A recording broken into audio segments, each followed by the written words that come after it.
Hey, this is Mike Herrera. You're listening to Magnified Pod. This is a yelling podcast.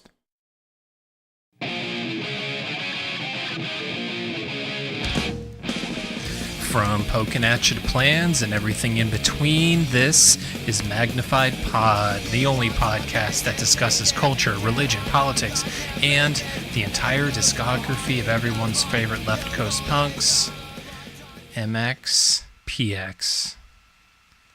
And we're back. We did it. I'm Andrew. I am John. And this is our podcast. Yes. And I think, scientifically speaking, John, it's been a while. It has. One might say it's been a while. I would say it. I did say it. You did. I just said it. So yeah, this is our first pod since Our lives were changed forever. Yes, since the MxPx 5 Iron shows in Chicago on March 29th and 30th at the Bottom Lounge. MagPod Nation converged It did. on the city of Chicago. Felt so good. It did. And we're going to get into hella deets because Give me those deets. there are there's a lot to discuss. Yes. But we need to wet our whistles. That's true. Just crack open just a nice cold beer. Is this the prospector? Is he back? No, I think I was trying to do the guy from Family Guy. Yeah. Herman, what's his name? That sounds right. Is that? Yeah.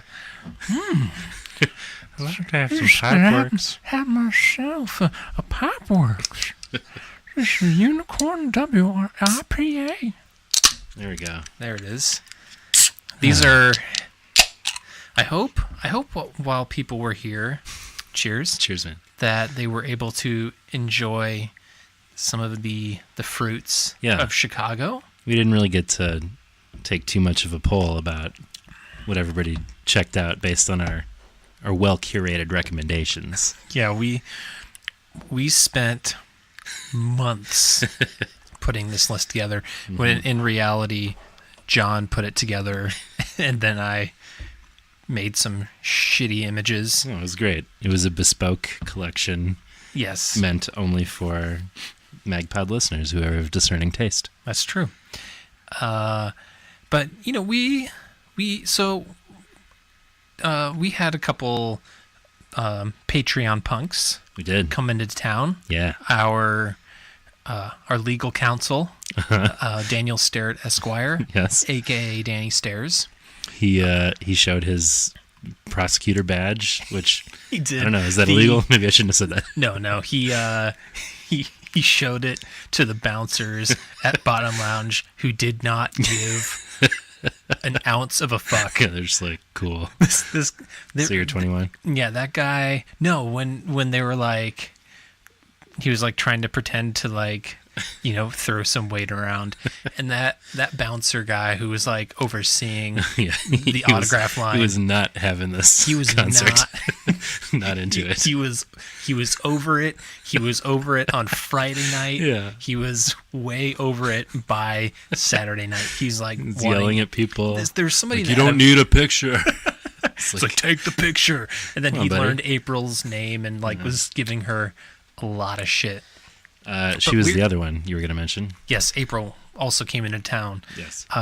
Flew in from Cali for this event. That's commitment, people. Yeah. And so me, Danny Stairs, and April stayed in a suite downtown. I was able to sit down with them for a little while on Sunday to discuss the shows, discuss some of our thoughts. Is this when you asked me to defend my honor? I did. And I declined further dishonoring myself. Well, you were trying to put Milo to bed. Yep. Which is a perfect back to reality from Punk Rock Weekend. I know. I mean, the thing for which you needed to defend your honor is only going parenting my children. Yeah, and I think I made if I were to like text you and try and get you to come on to defend your honor, I think I made a Milo wakes up screaming joke or something. Well, I like that. Yeah. But the conversation that we will discuss will be part of the Patreon only discussion because it's a little spicy. It is not for public consumption. I can't wait. If you want to be a part of this exclusive club, all you got to do is head on over to patreon.com/magnifiedpod. Yes. But, we don't want to get too ahead of ourselves. Back it up. We got to back this thing up, and we need to talk about a couple things. One of which is our boy Danny Stairs, who, we gotta go show this guy some love. He is a dedicated dude. Will be the second event, sort of MagPod event, that he drove out from Ohio to come hang out with us. Yeah. He also brought us gifts. Oh, I heard about a T-shirt at some point. One of which I'm wearing right now. Pink boys. Hashtag MagPod for life. And so if I'm a pink boy, what am I? Then John. This is awesome. Ooh, that's a nice design. Thank you, Dan. Red Riders. Mound up. MagPod for life. MagPod for life. These are dope. But we also, so I'm wearing mine. John, you don't need to disrobe to wear yours. We'll see after this drink. But Dan showed up with he had his own specific T-shirt that said, "Y'all blow." Yes. MagPod for life. So great. And then on the back it said, hashtag fully submerged. That's right. I forgot about that. I think he tried to show it to the band and they were sort of like half paying attention. No, I think he had told me that like people were like, wondering like, what's your problem? What is? He's like, it's not about them. It's about, but it's a really deep cut. Yeah. For a very niche podcast. Yeah, right. But a couple people are gonna be super into this. I loved it, and well, thank you, Dan. Yeah. So he's the best dude. He is a great dude. Anyway, back to the T-shirts. Yeah. I mean, they look so good, we might have to make them available in the shop or something. Yes. But, John, if there's something that Pink Boys and Red Riders understand. Ooh. You got that good shit? Yeah. I got some Fave Reds. Fave Reds. And Sweet Heat. Whoa. Have you heard of these? No, but I'm so fascinated. This is like all our passions combining. Yeah, I know, right? So Starburst has something called Sweet Heat. Fruity flavors with a spicy kick.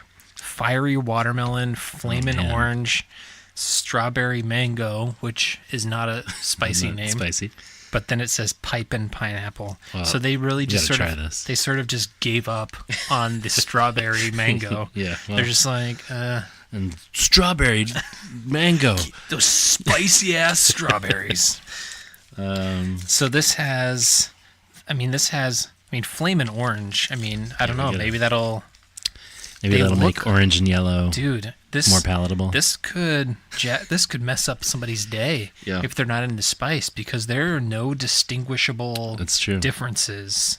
If you wanted to prank somebody, prank them hard. Well, there's flames. Well, I guess there's a flame. You gotta check this out. Yeah, you're gonna go for your. So what is mine again? Mine is just lame. What if?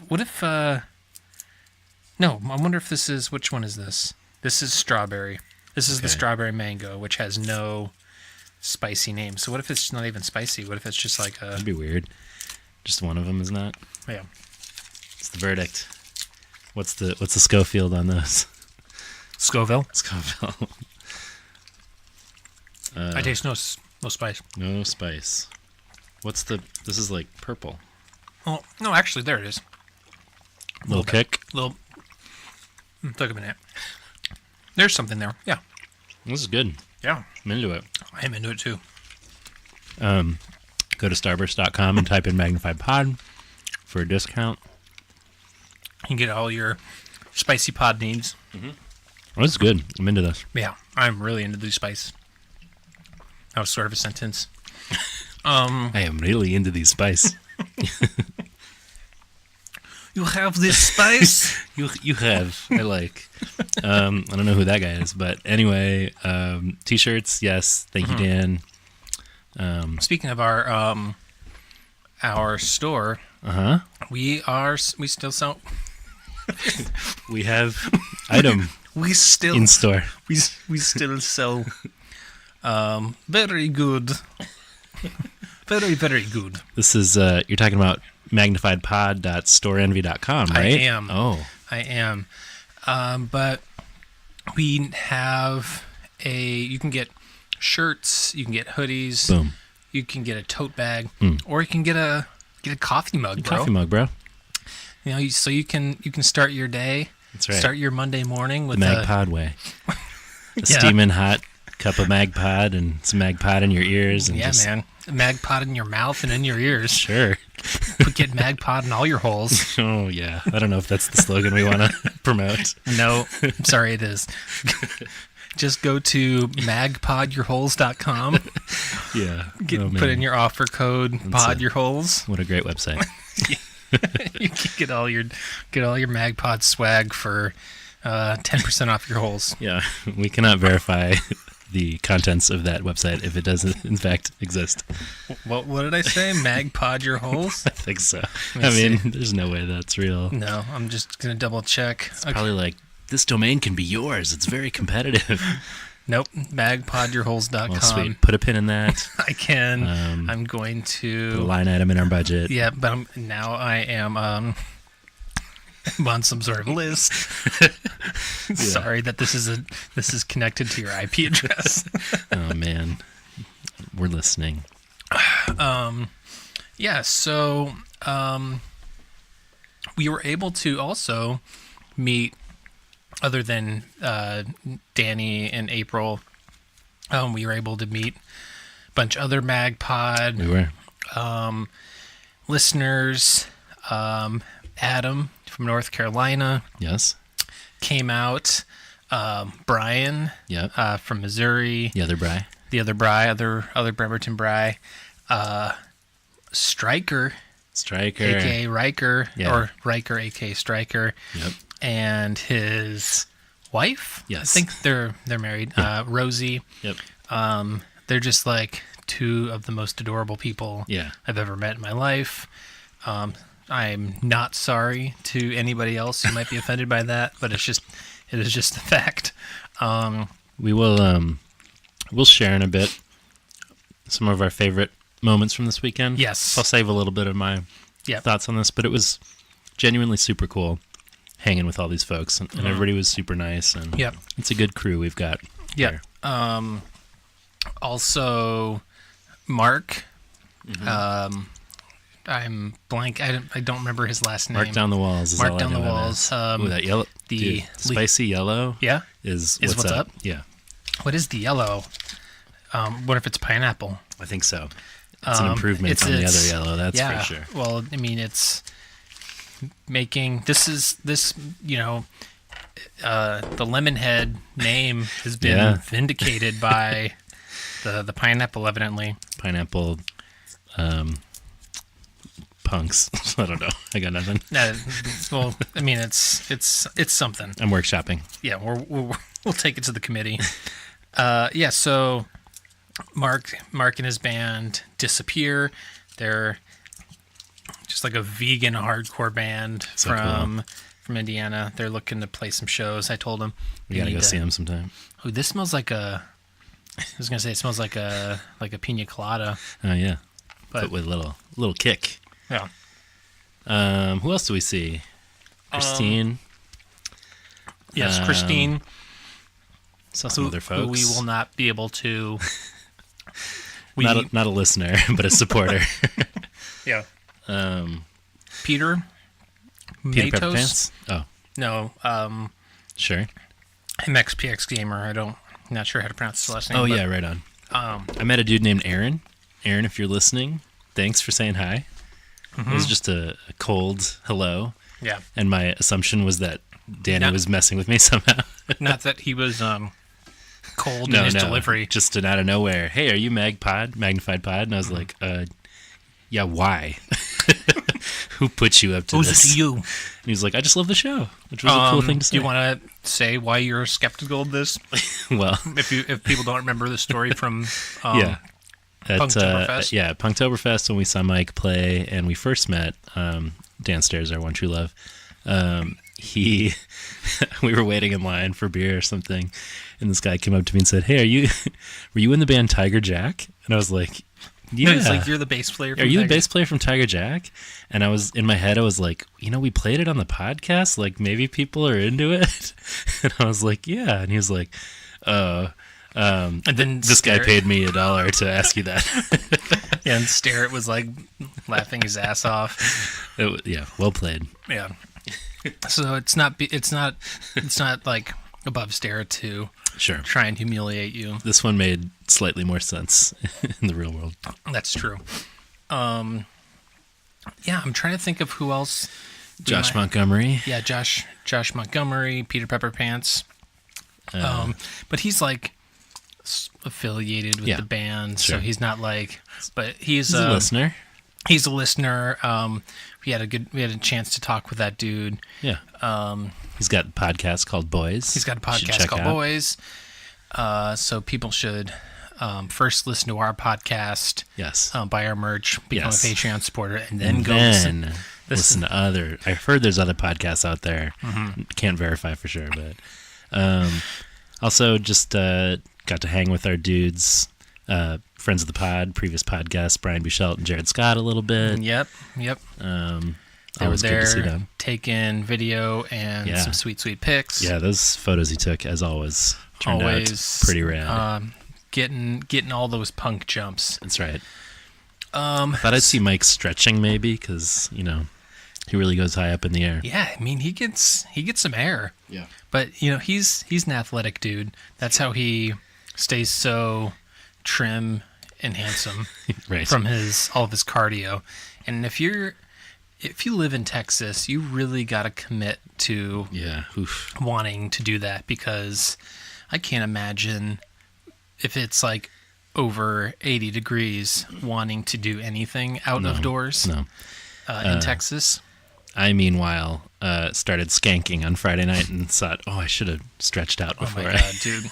pulled a muscle. My legs hurt for like a week. I got in the pit and really mixed it up both nights, and I feel like I didn't mix it up the second night because Danny and April and I went and got some ink. Yeah, okay. Got that. I haven't even showed you yet in person. No. So why don't I? Now you're going to disrobe. I'll just disrobe real quick. Finally. Been waiting 37 episodes for this.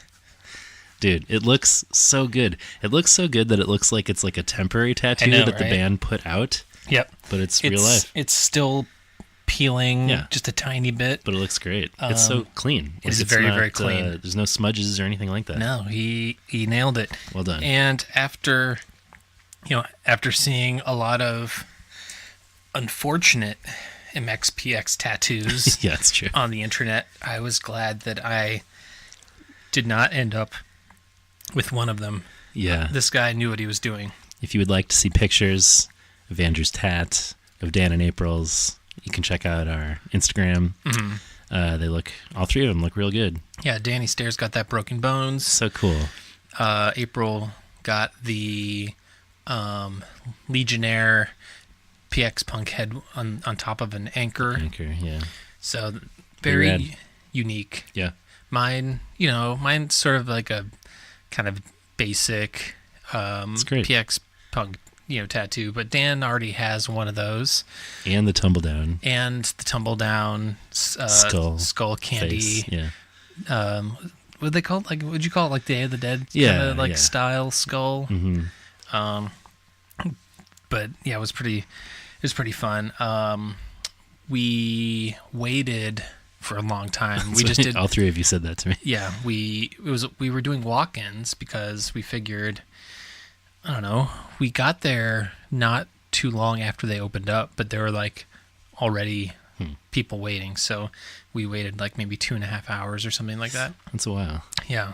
Did they had he done the Poking at You Punk before, or was this a brand new design? Well, to your artist.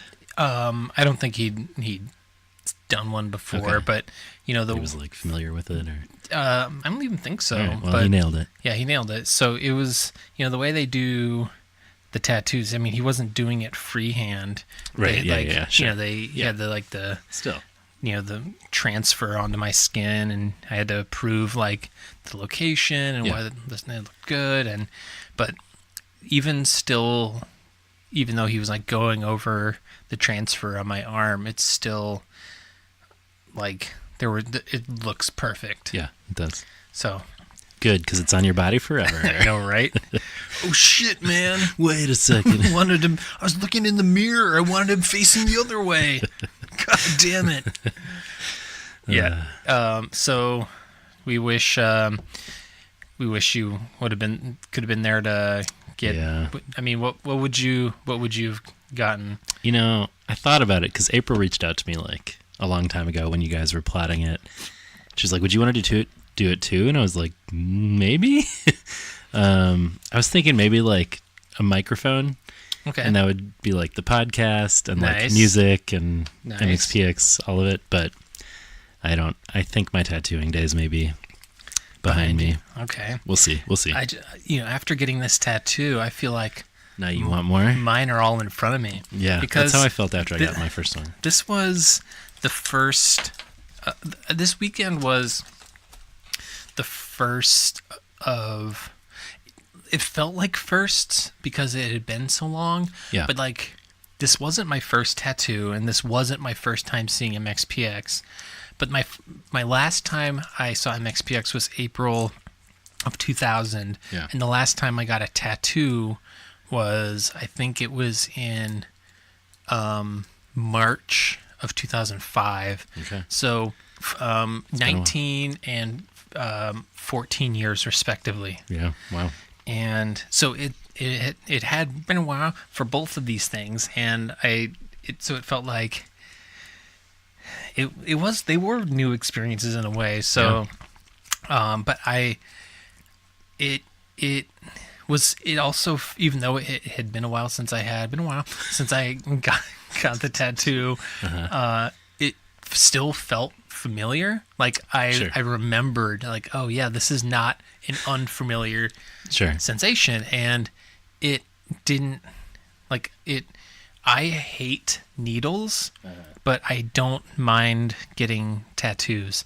And I think one of the reasons is, as I was discussing this with my tattoo artist, who, by the way, if you're in Chicago, go to Great Lakes Tattoos. It is on I'm blanking on what street they're on. 1148 West Grand Avenue. They have really great artists. My dude Eric Gillespie. So I hate getting shots. Yeah. But I think one of the reasons I hate shots is that it's an anticipation that doesn't really exist in my mind when I'm getting a tattoo. Sure. Like there's like this steady stream of like vibrating kind of pain. Yeah. But it's like dull. Yeah. It's not like a single. It's almost like, I don't know, like if you walked across a bed of nails, like you could feel like maybe it would be sort of uncomfortable, the pressure on your feet, versus like trying to like get your mind around like one nail or something. Yeah. Does that make sense? Yeah. I remember it feeling more like annoying than like painful. Yeah. But another reason that I liked Eric, the guy who did my tattoos, that we talked about slapstick absurdist comedies. That's cool. So we talked about like The Naked Gun, Airplane, Nice. Top Secret, UHF. So we talked about Weird Al. And we just talked about comedy for the sake of comedy, like just being silly, and how I feel like that is a perfectly legitimate form, like a perfectly legitimate art form. Yeah. That something doesn't, if just because something's not like highbrow or like a think piece, Yeah. that it's like illegitimate or not Sure. valuable. Like, I mean, our podcast is absurd in a lot of ways because it's hyper focused, as well as like Very short. yes, it's very short. We're about to wrap it up. No, it's long form, but hyper specific. But also we get off topic all the time.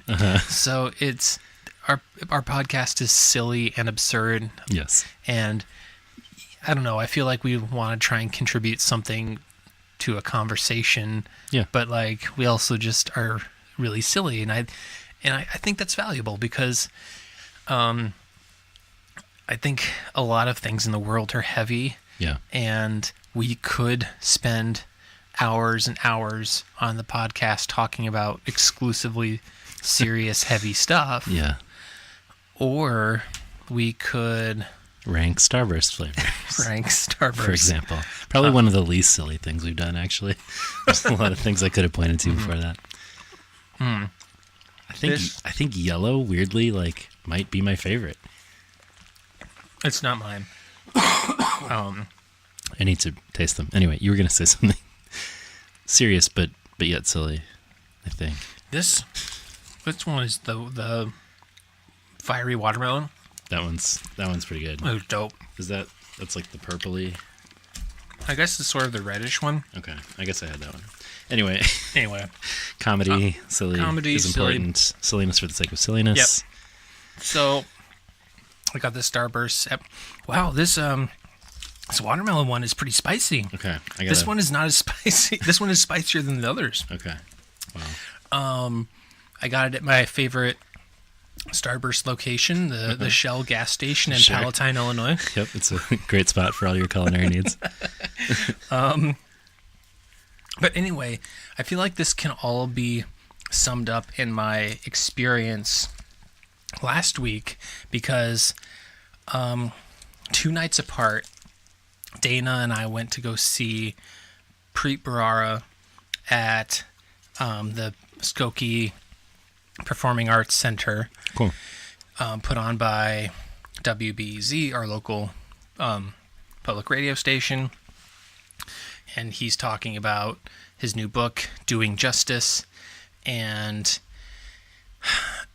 just sort of the seriousness of our time, and talking about his time as the district attorney for the Southern District of New York, and how he got fired by Trump because he didn't return Trump's phone call because he thought, as someone kind of in the area of the Justice Department, Right. maybe there should be this separation. Yeah. And Trump didn't like that, so he fired him. And Preet said that even though it was the best job he had ever had, that not returning that phone call was the best decision he ever made. Huh, interesting. And so it was a really interesting night. He's really funny. He also has, I'm told, he has a podcast, even though they're, it's called Podbra. What is it called? Stay Tuned with Preet. Okay, that's And better than mine. yeah, he's Cool. he's really great. So people should check him out. But then 2 days later, Dana and I went back and saw Paula Poundstone. Oh, that's right. How was it? So funny and so silly. Yeah. She's so silly. Uh-huh. And I wanted to talk to her about the whole poking at you. And I got a chance to meet her, Ooh. but I didn't I didn't have the guts to be like, It's a tough one to pull out. like, hey, remember that bit that you did from like 35 years ago or Yeah. whatever? Well, there's a Christian punk band from the 90s that has an album based on that. Hold on, it's still my turn to talk. And yeah, Part of me was like, while during our show, was like formulating how I could bring this up and be like, I have the tattoo now. yeah, But it's just like it too didn't- much. It was a little much. You gotta wait to hang out in a random office building after hours with her later. Exactly. But she was really sweet, and she's really funny. Like, she kept going on and kept talking, and felt like she was ready to land the plane, and then like takes it back up. And Nice. and because she's like, says, I have a problem when it comes to like stopping Yeah, talking. She just doesn't stop. we understand. Yeah. What would that be like? And she said that one time one of her shows was described as a hostage situation The best. because she's like, I'm sure there are a lot of people who probably want to go home now, and a lot of women who are like relaxing their bladders as they're sort of like thinking I'm winding down, and then, but anyway, so it's just sort of like Yeah. the heaviness, Yeah. and then the And silliness. silly. It's good. Yeah, try to find that balance. That's what you need these days. Yeah. I can't remember if we've talked about this before, but we don't like Donald Trump very much. No, The guy, because not a friend of the pod. No, he. I hear he likes Nickelback. Yeah, he's big Chad fan. Yeah, he's like, look at this bird bear. Other people have seen photographs, but not like mine. Yeah, Anyway. like people say the photograph of me is the best photograph ever taken. Yes. Yeah, the worst. the worst. So were you just gonna want to Yeah, shit I got on him for a nothing second? there. Yeah, I'd like to take any opportunity to do that. Yep. So speaking of silliness, Dana and I found, so two things. Do you have Hulu? Yes. Okay. So I can't remember if I brought this up before, but this was a revelation to me that if you have Spotify Premium, You get Hulu too, you right? get Hulu too. I think that's a recent It thing. is. Yeah. And when I found that out, nobody tells Steve Kravac that I have Spotify, because that dude does Not into it? Not into Spotify, Oh. not into ripping artists off. Sure. But anyway, so I'll just make sure not to bring up that I'm a Spotify Premium member and have been for many years. But anyway, so I started getting Hulu, and so I've just been binge watching all kinds of shows. Mm-hmm. So going back to the light and the dark, the heavy and the silly, I binged all of Handmaid's Tale.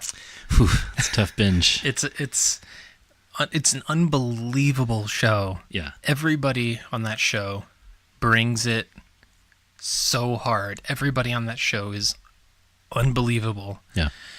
And now, on the other hand, Dana and I are now also binging Brooklyn Nine-Nine. Okay.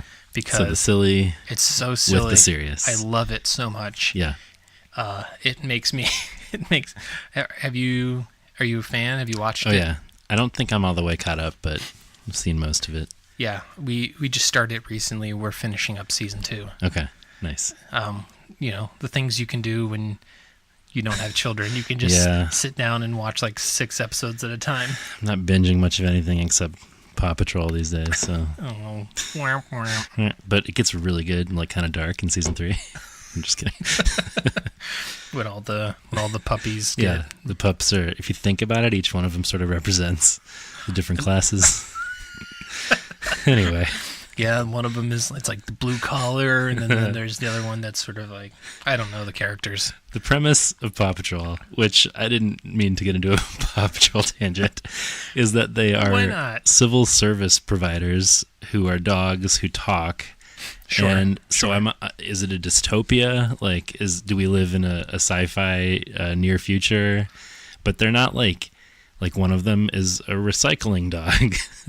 It's just, What the fuck is a recycling dog? like, there's like a cop dog and a fire dog, and then it's like recycling. I don't know. It just, the whole premise. I mean, I'm all for it. I like civil service, but it's just like these government agent dogs who provide services to taxpayers is kind of a funny concept. Yeah. Anyway, we saw MxPx recently. Yeah, we Should did. we pivot to that? Yeah, why don't we listen to some voicemails? Let's do it. Because let's listen to Danny Stairs, who had something to say while he was making his way out here. Good afternoon, gentlemen. This is your attorney, Mr. Daniel Sterrett, calling to remind you that we have an appointment this afternoon to rock a fucking Starbursts at the punk rock show, motherfuckers! See you guys soon! Hell yeah, MxPx for fucking life! Oh, boy. I feel like that adequately represents the excitement for that weekend. By the time I saw him, he was feeling pretty good. Yeah. We did rock our fucking socks off at the punk rock show. My socks are still back at the bottom lounge. Yep. And we got a nice voicemail from Adam from North Carolina. I think this was like the day after when we were hanging out with him, because he only came to the Friday night show because he had to go. He was going to see American football. I think Mark was doing the same thing. I think they were both. Yeah, I think there were multiple people who hit up both shows that weekend, which, well done. Do you know what was a bummer? There were so many good shows happening that weekend that it pisses me off. Yeah, that was Interrupters too, right? Interrupters and Masked Intruder. Yeah. Fuck my life. Like, Punk's got to plan a little better. I know, right? Everybody, you gotta communicate, because, people were saying, like, that Saturday night show, like, oh yeah, Masked Intruder is like, I'm like, yeah, but I'm here. I'm here though. This is like, how much of a dick would I be like, so like, gotta go, Peace. like, Masked Intruder. Have you seen Amy Interrupter? I mean, I gots to go. Gotta head out. But anyway, here's Adam. What's going on, guys? It's Adam from North Carolina. Just calling in. Wanted to let you know how it was great seeing you guys at the Friday night MxPx show in Chicago. It was really great meeting you guys. Had a lot of fun. It was nice meeting Riker and his wife. I didn't talk to Riker a ton, but when I did, I just got the impression that he's like the most genuine and genuinely good person there is. So, really cool guy. His wife was super nice. Yep. You guys were nice and awesome to hang out and or let me hang out with you while I waited for my fiance to get done playing basketball and meet me at the concert. So, a ton of fun. The show was awesome. I won't get into all the set list and highs and there were really no lows, but I'm sure you guys are going to do that on the pod. But again, awesome time. Good meeting you. Had a blast. Saturday night, wish I could have been there. I look forward to hearing y'all talk about the differences in the sets and all that. But American football was awesome, though. Nice. So that was fun. Anyways, guys, it was really fun. Looking forward to doing it again sometime. MxPx for life. Thanks, buddy. Hell yeah. So we have another person second that Riker is like the most genuine. This is the Riker portion of the podcast. Yes. This is, so as a Hufflepuff, and somebody who's like, favors empathy and sincerity, one thing I really liked, that Riker's like an active listener. Yeah. Like you could tell, like, he was intensely listening and paying attention to you and following along with what you're saying. But like they just both seemed like such great people. So, Riker, you got some fans. It's true. Nationwide now. It's true. Riker Nation is taking off. from Chicago to North Carolina. You got you got some fans. It was super fun hanging with Adam. He's a very cool dude. Yeah, it's one of those things like I wish this is why we wanted to do the meetups so we could try and get everybody into one place, but like some people kind of had different schedules and had to show up a little late. So, trying to piecemeal, like being able to hang out with everybody. I didn't get to talk to nearly anybody as much as I would have liked. Yeah. So like, Brian, I didn't get to talk to Brian as much as I want. I felt really bad about, and Adam, only, like briefly, but before the show started, and like trying to talk to him, in between bands and stuff. But yeah, it was everybody that we had a chance to talk to. There were some people there that I recognized from Instagram. Right. That I didn't want to be like, hey, I know you from the internet. I know you. Yeah. What was I supposed to? Right.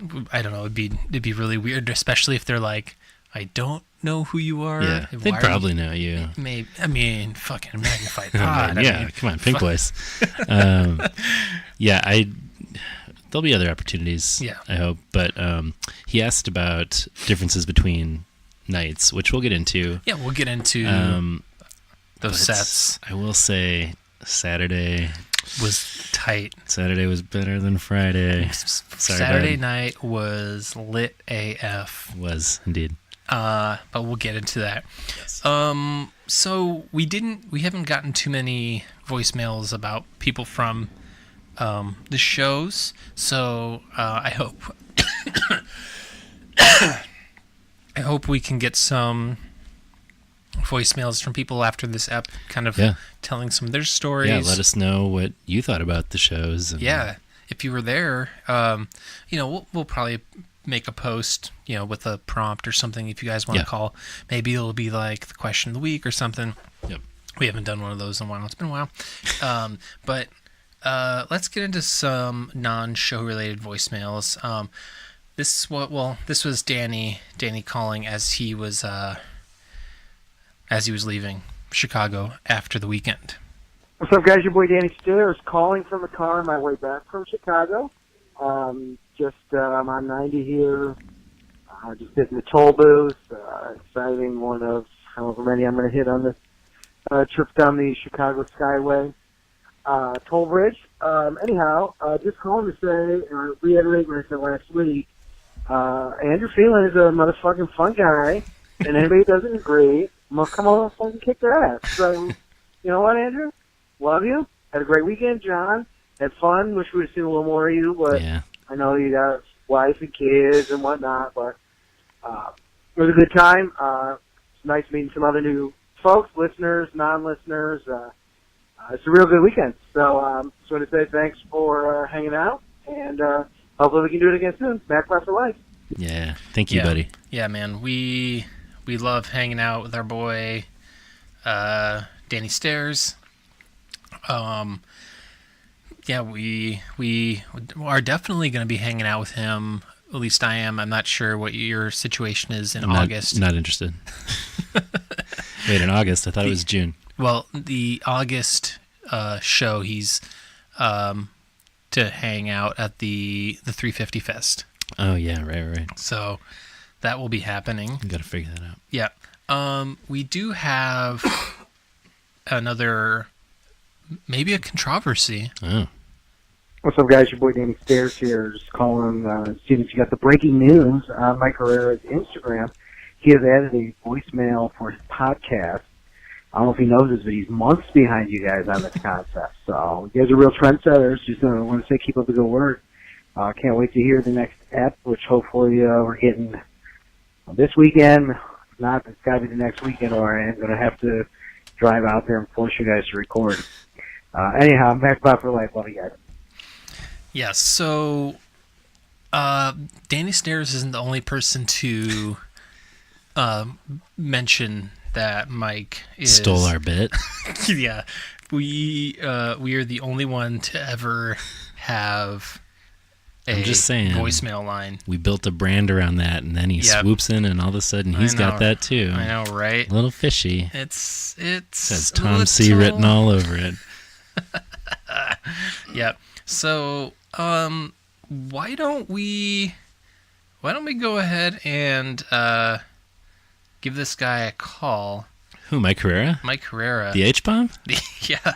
We need to throw some balls. Throw some balls his way? Yeah. What number do people call? Well, we don't need to plug his podcast. He's doing fine.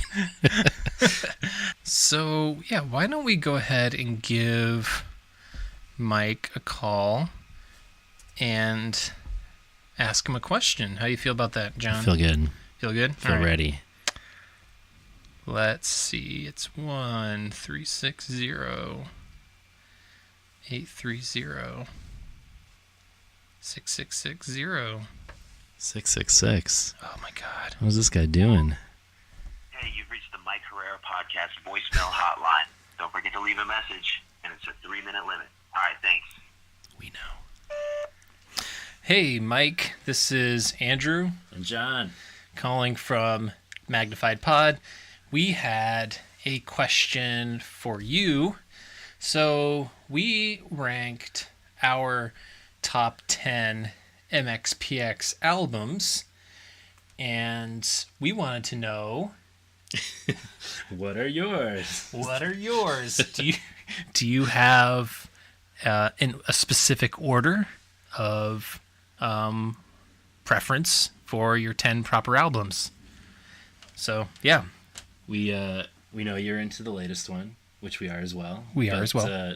Yeah, ranking, subjectively, objectively, however you want to do it. Yep. All right, man. Great shows in Chicago. We hope to see you again soon. Peace. All right. I was leaving that all not into the mic. Yeah, it's fine. So I really wanted to ask about "Gimme Christmas" too, but it didn't work itself in naturally. Our shout out to "Gimme Christmas" was our poses. Our poses for the picture that we did at the show. This might become a new segment where we leave a voicemail because I got some other questions I want to ask. Well, and every time we meet Mike, this is the second time we met Mike, and we blow it by not having any questions prepared. I never think it's going to happen. Here's what I'll say, and once again, we'll get into this later. Mike has been very generous to us. Yes. Both times that he's come into town, he's made a lot of time to hang with us, to ask anything we want to talk about. He's very free and open with us. Yes. Very cool. And I feel like we never come quite prepared with the... Well, here's the thing. I always feel like I always set my expectations low for access. I never want to be presumptuous, right, and never want to overstay my welcome. Uh-huh. I just happen to be with people who are maybe a little bit more not aggressive, but assertive. Sure. They're like me. Yeah. Okay, so here's the thing. Mike, like you said, he's just a genuinely good dude, and so he just let us kind of hang around and ask questions and but I didn't want to go there. Before these shows, people were like, "So you're gonna interview the band?" And I'm like, "No, I don't. Right. I didn't want to make this I didn't want to make this a pod thing. Right. The pod stuff I wanted to do with the people who engage with the pod. That to me was higher on my priority list. I didn't want to bombard the band or make them think just because we're in close proximity that they needed to answer our questions. Yeah. So you and I we both have our personalities are similar in a way that we're we don't want to come off as pushy or self-serving or like with a purpose. Nailed it. Here's the thing, like 10 MxPx points. Yes, I made when I interviewed April and Danny Stairs. I made April made some comment about Yuri saying that he wasn't opposed to maybe getting another tattoo. And so I said, oh, so I guess you could say he's unopposed. And solid. Yeah. See, I was like, I was like, this is why John and I work well. Like the song, bros. It's like, and that's what I said. And she's like, yeah, I know, you're very clever. I'm like you guys, yeah. This is what the pod is. It's stupid. How have you not learned by now that like dumb MxPx puns is like it's our bread and butter. It's our wheelhouse. Yeah, I mean, based on how last time we hung out with Mike went, which was like hung out for hours, right, ready to answer or talk about anything we wanted. We should have been more prepared for the fact that once again we were invited to hang out, and but it's fine. I think next time I'll be ready with some real questions, I guess. Yeah, but he also made some comment about like, you know, that he could actually give us like real actual facts that he wouldn't say on the pod if he were on or whatever. No, but he was making some slight about us getting things wrong. Oh, yes, that also.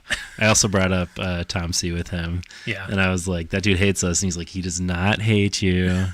It's just, he just talks shit. And I was like, if you say so. Yeah, I don't buy it. Let's run down briefly the band's knowledge of the podcast. But this first.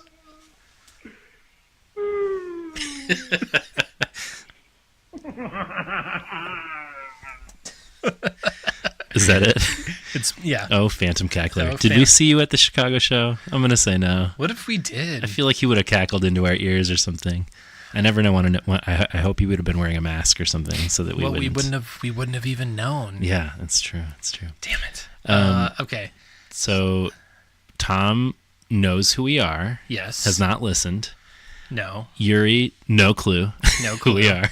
No. Chris, big fan. Yes. Chris knows the deal. He's a possible future podcast. No, he seemed down. And here is what I'll say. So Chris, we are around the same age as Chris. So we're like contemporaries. Okay. He's good dude. He's a good dude. I ended up talking with him a good amount throughout the night, Saturday night. And I found him, I don't know, maybe because he doesn't come with like the decades worth of like, idol worship that I did with like the rest of the band. I just felt so much more relaxed and casual. Like it was so easy to talk to him, not only because of what I just mentioned, but because he's also just a genuinely like nice, open guy. Like he was like legit psyched to like talk about the show and stuff. Yeah. Like I got a chance to ask him about like, are there like a bunch of deep cut songs you need to know, even though you're maybe not going to play them? And good just question. Like those sorts of questions that like you wouldn't ask someone like Mike or Yuri. Right. But like, he needed to learn a lot of songs really quickly. And, but so like, it was nice to but we need to share this story because I ended up talking to him about this later. There was some douchebag, and I hope he's not a listener because I don't want him to be, but there was a guy who, did you see this? I don't know. Okay. So he was ahead of us, just like one or two people ahead of us in line. Christine was there with me, and maybe, I don't remember who else I was talking, but this guy was it was in the autograph line after the show. And he asked Chris to like step out. Yeah. Yeah. I think multiple people might have done that. Yeah. Which is not cool at all. Which is not fucking cool. Come on. he's like, yeah, he didn't want Chris in the picture, right? But he still wanted his autograph and shook the dude's hand. That's not cool. Fuck and that guy. When people asked him, he was like, "Oh yeah, totally." Like stepped out of the frame. But Chris handles it with a lot of grace. Where he's like, "Look, I get it. Yeah, you know, I understand, like for me, like on Chris's behalf, I was just like, I was horrified. Yeah. I mean, how do you like with a straight face be like, bro, do you mind just getting the fuck out of here? Hey, can you just do me a quick solid and fuck off for just like a quick sec? We were a pro Chris Adkins podcast around here. Yes, 100. I mean, he is. If we're to use like, you know, comic book or like, you know, this is like he's canon. Yeah. He's part of the MxPx canon. Solidly. You can't just be like, hey Yuri, can you just like get the fuck out of here? Like, no, like this is the band. Yeah. He's part of the band. And he sounded great. Like we said that when the new record came out, but hearing his extra harmonies like made a huge difference on some of those songs. He kills it, man. So anyway, Chris, good guy. Good guy, good dude, good guitar. He's good man. Play guitar well. I don't know what this bit is. But he just to close out the segment of what does the band know about us. Also, it was funny that multiple people, as we were talking to Mike, like both nights, were like, Mike, do you know these guys? Like Magnified Pod? And he's like, I don't know who these guys are. I don't know what you're talking about. I'm like, yes, Mike knows us. He's our dude. Mike is our dude. And you know, I just appreciate these guys so much. For sure. I think why don't you want to move on to some of the potting on the fly? Yeah. Yes. We did some potting on the fly. So I started doing a little with my phone recording, kind of having conversations with people, and I first started doing this on Friday at the hotel with Danny and April. You haven't heard any of the stuff that you weren't there for, but this is one of them. So this is just me and Danny and April pre-show on Friday. As far as I can tell. I thought that was actually Mike. All right, Danny Stairs. We are in our hotel room listening to a little MxPx right before the show. April's here getting her face on, getting her lock me up the way they can. That's right. How much whiskey at this point? I think we had a little whiskey, but I didn't partake of other things. All right. Yeah, understood. Dan sounds pretty good. His voice sounds good right there. We're both very excited. We're going to be heading over to the MagPod meetup here in a little bit. How are you feeling? Oh, I'm feeling damn good, mother. Oh, can't swear on this podcast yet. I would never do such a thing. You guys are virgin ears. Yeah, we definitely don't swear on this podcast. No. We've never said a swear word on this podcast once. Yep. Just like MxPx, they never swear. Yes, they definitely. They're good. April says they're good Christian boys, so of course they would never say something like "goddamn" or "ass" or "hell" or "fuck." Mike did. What was that song that Mike? There was this song that Mike did that he did a cover of. Yeah. It was. I think it was a. It was a. No. It was a Screeching Weasel song. Yeah. It was Leather Jacket. Leather Jacket. Yeah. That's right. And so he did drop. That would be the first. Other than the Mike intro, the full Mike intro for Magnified Pod, where he's like, "What's up, motherfuckers?" Yeah, that was a classic moment. I loved it. Yeah, and that's something that nobody will ever hear because I heard it. You heard it because you just were described there live. it. Except we described it in detail. That's how it sounds.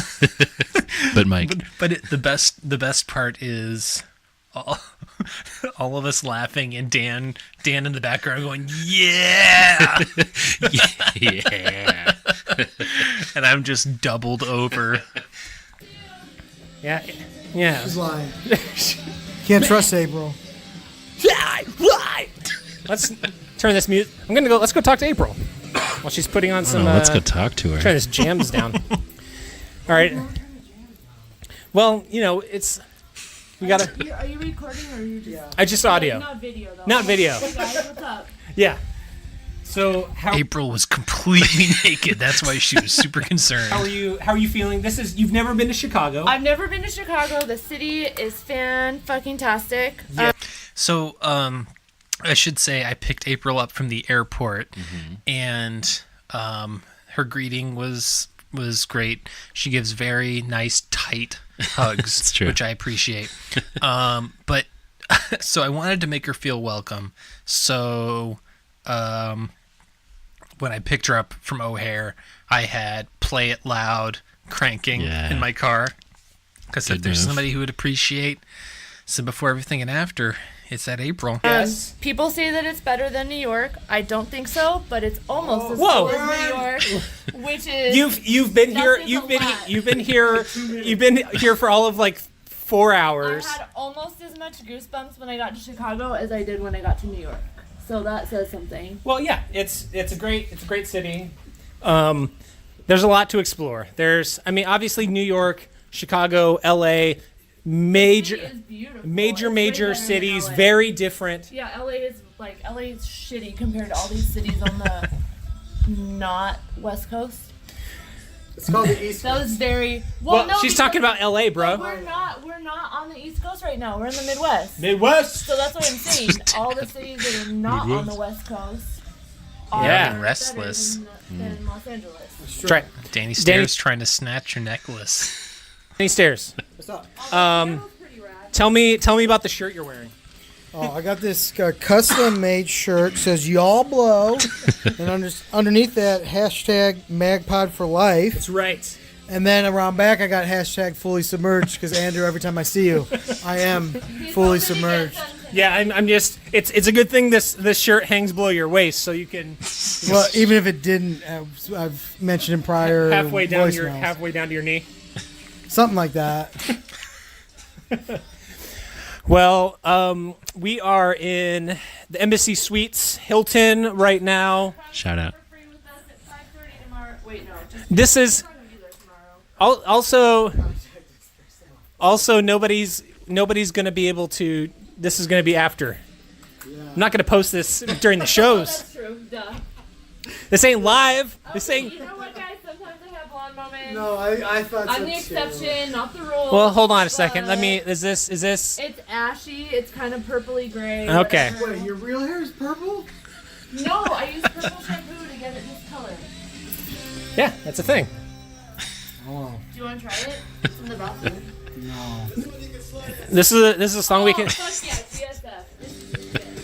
Hey, Danny Stairs, you wanna slow dance to the song? Absolutely.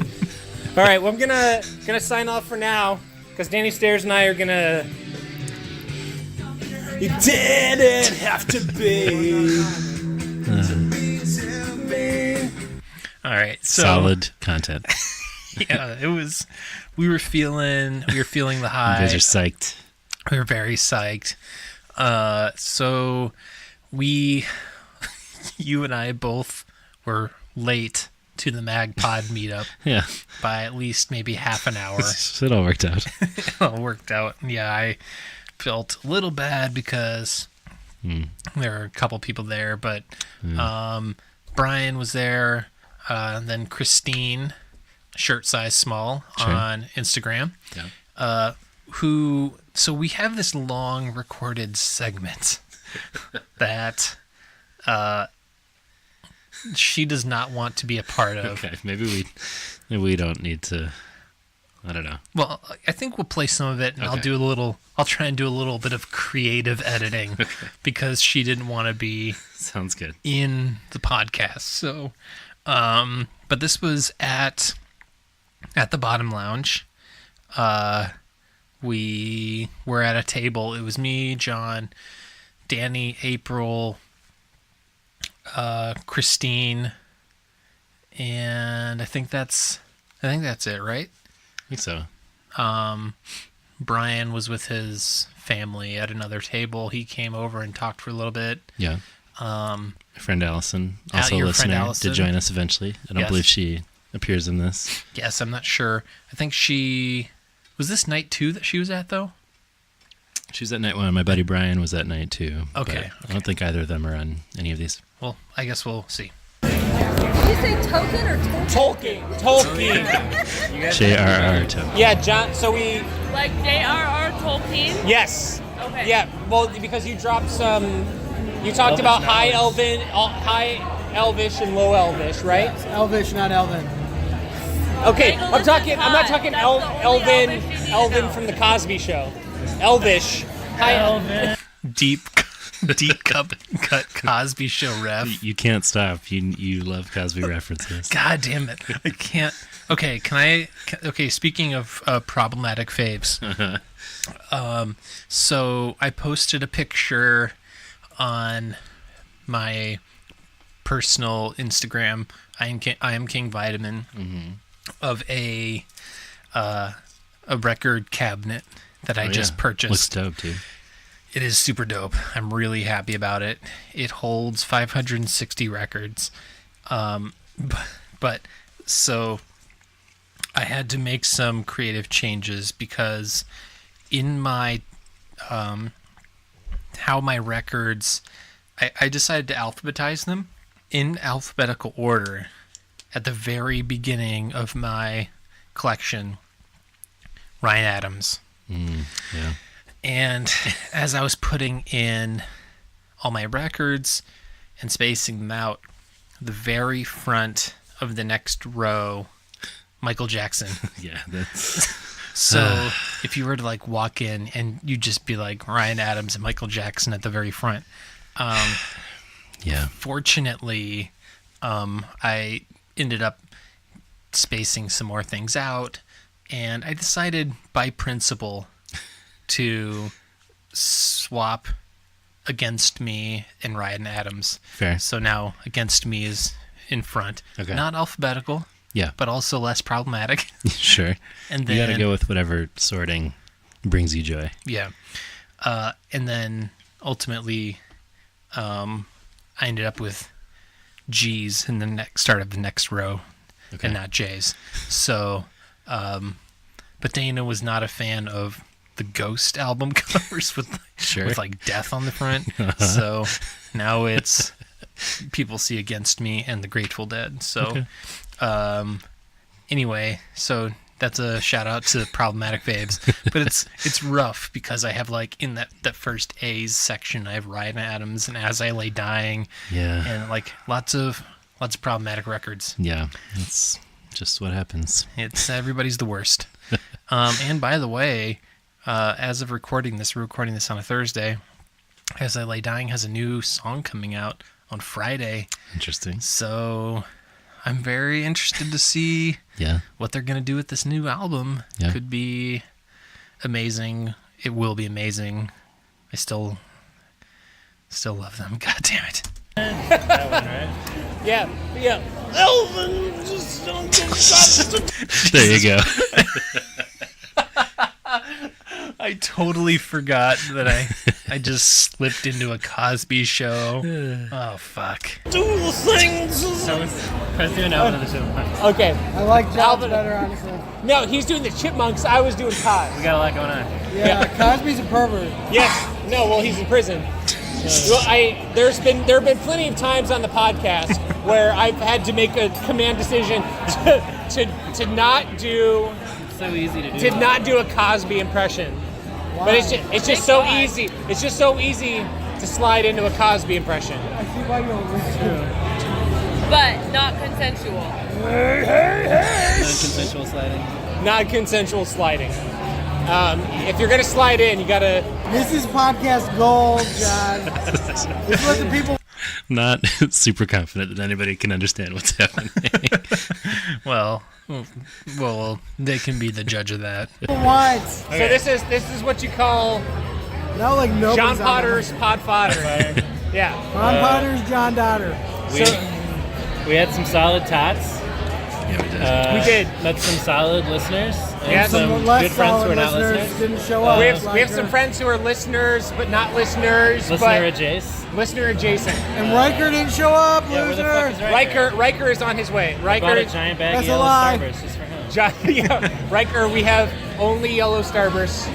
You know, he said he texted me. He said he's gonna be here shortly. Fake news. Not seen Mike yet, but heard some 5 Iron sound check. We did see Brian Buchelt and Jared Scott. What's up, fellas? Friends of the pod. Friends of the pod. Friends, almost lovers. Oh, that was Andy. That's the guy who pisses on everything. Wait, what? Did you not listen to the? So from Mike's pod, right? Yeah, I definitely brought that up to him. I feel like he's couple beers in. I feel like he's unfortunately pegged as the guy who peeing guy pees on things. Yeah. But I mean, that's what you get when you. I mean, you pee on something once or twice, and you're the shame on me. Pee on me. The thing, that's what I'm saying is, pee on me once. I thought at first that was Kaz again. What I'm saying. The pee on the dune, the game. Oh, that's what that Pieces. Oh yeah. That's why I didn't want to meet him. So you pissed on Said tonight Casey so saw far? my bag. I don't know. We need to ask what he's pissed on so far. That's how I usually greet everybody. Yeah, Probably it's gonna start tonight, honestly. Yeah, so You get fucked up after the show. He's the pissing everywhere. he's the guy. What's gonna happen in our hotel room? April, I think we need to do a quick pod. I heard the canned beer. I have nothing to contribute to it.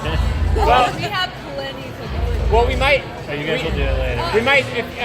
We did not do an come Pod. together. We'll still do Pod at some You point know in what? April. Before season 2, I think before we officially launch season 2, got to do all these side projects we've mentioned, which will be our newest podcast ever.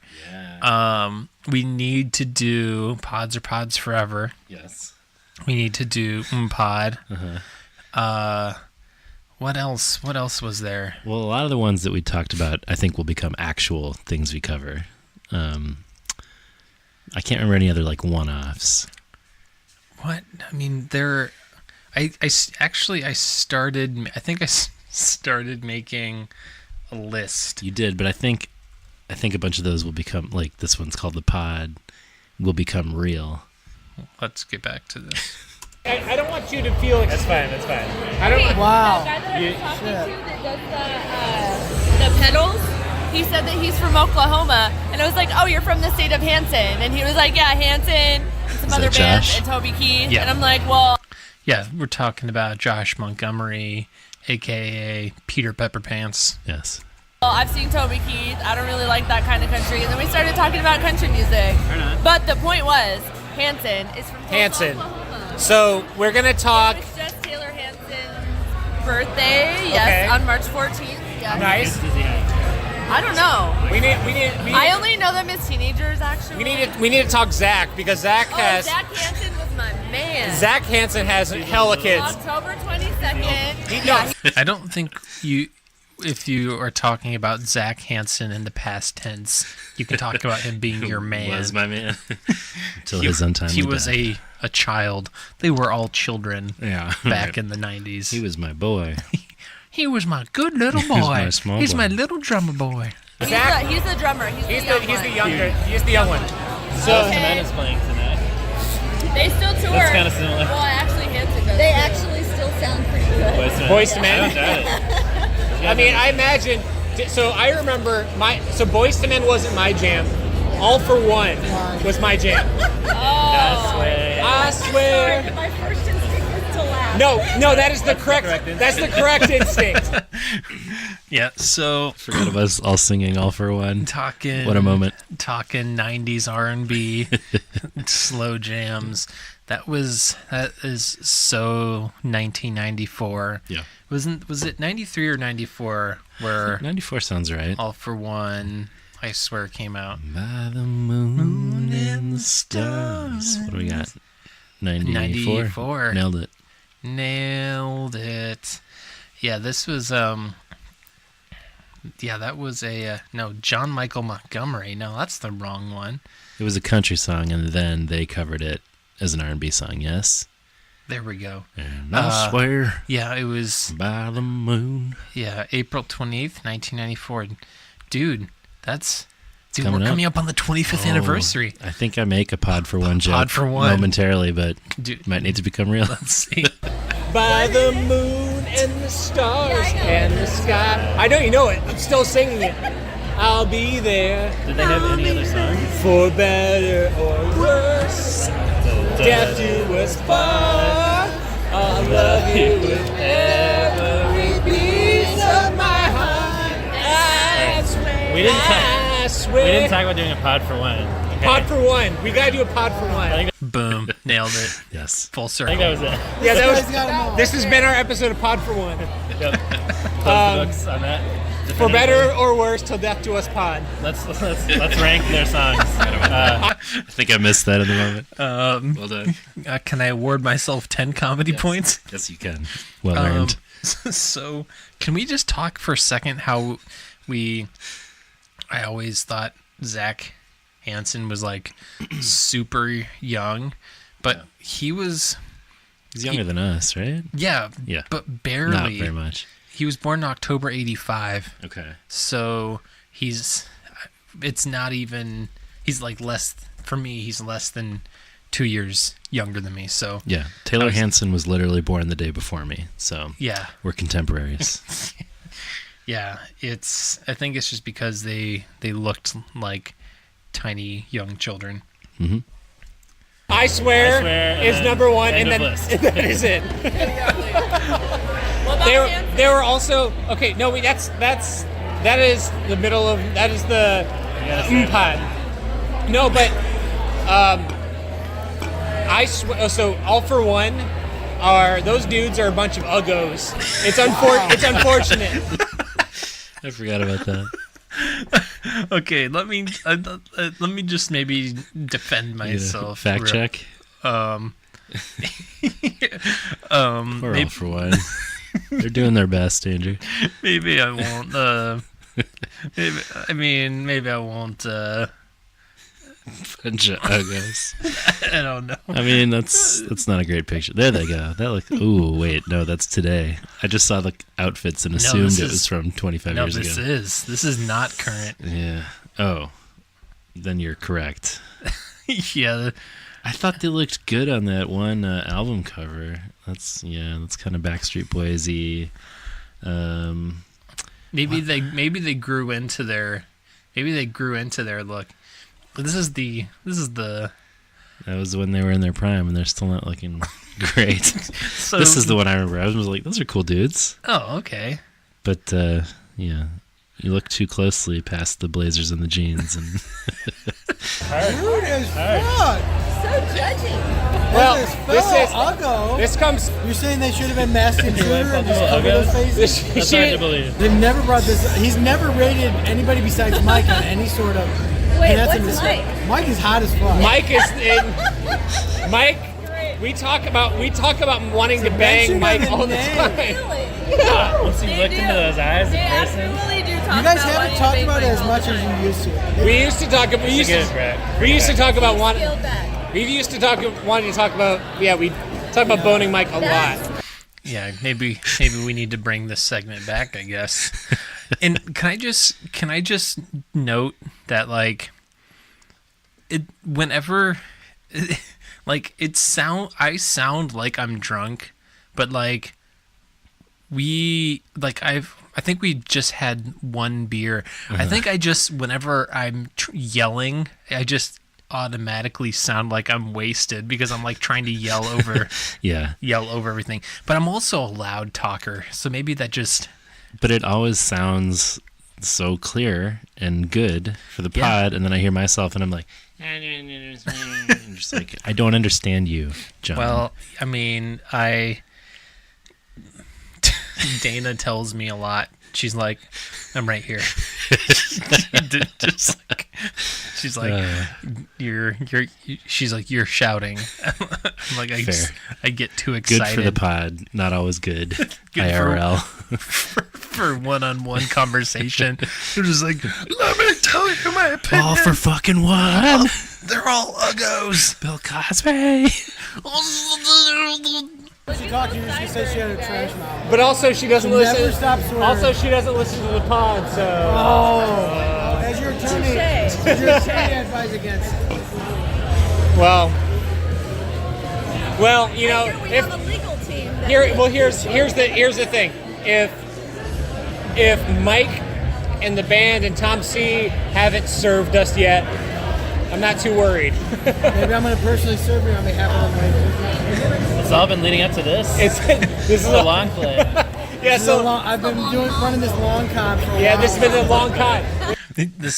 This has been the year-long podcast that ends with us getting served a cease and by desist. Danny Stairs, who's been posing as our biggest supporter. Biggest fan. He's been giving us a $10 a month Patreon only to slap us with a lawsuit. Tough. They've just been waiting to meet us in person for the second time. The first time wasn't enough. That was just a fact gathering. You were just like leading us into like this false sense of security. Do you guys think that the last couple of episodes have sounded not as good? We don't need to include this. Fuck you. You gotta bring up. I was genuinely asking because I wasn't sure if it was just me. No, it wasn't just you. Okay. Like sound-wise? All right, John. Okay. This is other than the coughing. The coughing is under control. Allegedly. All right. This is John. We already know. It's confirming because some people don't think so. I don't think so, but it's like a smattering of people. Do you think that the podcasts have been bad? There's been a little lower volume issue. Yeah. There's been some volume issues, and I figured it out. I figured turn it all the way up to listen to you guys sometimes. All right, it's been clarified. Yeah. I fixed it. Okay. Where I listen to my music anyways is a huge deal. All right, well, so I figured out the issue. It's all under control, so John can stop being a dick about this. I get very defensive. I felt very insecure, and because I do all the editing, I do all the audio stuff, and so I was feeling very insecure. I didn't mean it as a personal attack. It felt like a personal slight, and anyway. Oh, you know what? It's 9:36 p.m. Central Standard Time, which means at around 10 o'clock, all of these MxPx vinyl that are on eBay. Put in one final bid? I don't know. We'll see, because whoever this... God damn it. Can you see you can't see their name or anything, right? I can see the first and the last letter. But this asshole with the $85 for the poking at you.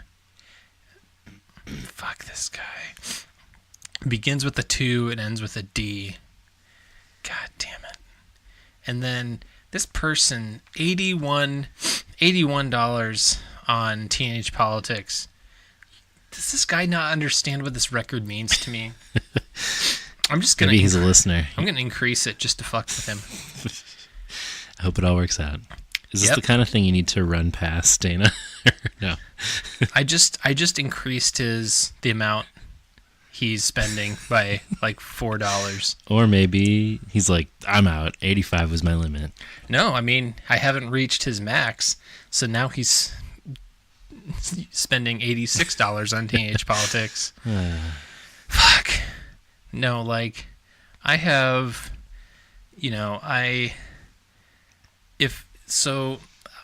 God damn it. I can't justify. There are people who have what I like to call fuck you money that can just be like, yeah, $157 on one record? Sure. I mean, they can do that. Yeah. Slowly is going for $157.50 right now. Ever Passing Moment, $102.50. God, man, must be nice to just be like, just gonna throw it's a lot of money. $150 at one record. But I mean, can you really put a price on an MxPx complete vinyl collection? Because I might, all right, I'm going to increase this. How much? I have not, $88 now for this fucking Poking At You vinyl. Whoever is spending this much money on this record, God damn it. All right. This is just my personal gripe. I've been pissed about this all day. I'm sorry, man. I've been texting with Danny Stairs like, this motherfucker who $86 on Teenage Politics, this person doesn't understand what this record means to me. Yeah. Do you think he listens to the show? I hope not. I don't want him listening to the show. Maybe you need to reach out and be like, hey, listen, man, I don't know if you've heard of me. I don't know if you know who I am. But like, it's bananas to me that these records are, that Teenage Politics and Poking At Ya are going for more than Life in General right now. Isn't that kind of crazy to you? That is pretty crazy, yeah. That Life in General is only going for $68. Okay. $20 less. Anyway, this is a podcast. You have negative Cravat opinions. She's not a Cravat kid. Cravat kid, I forgot about that. The Cravat kid. So there's Moonheads and then there's Cravat kids. I forgot about that. Oh man. You forgot about Moonheads?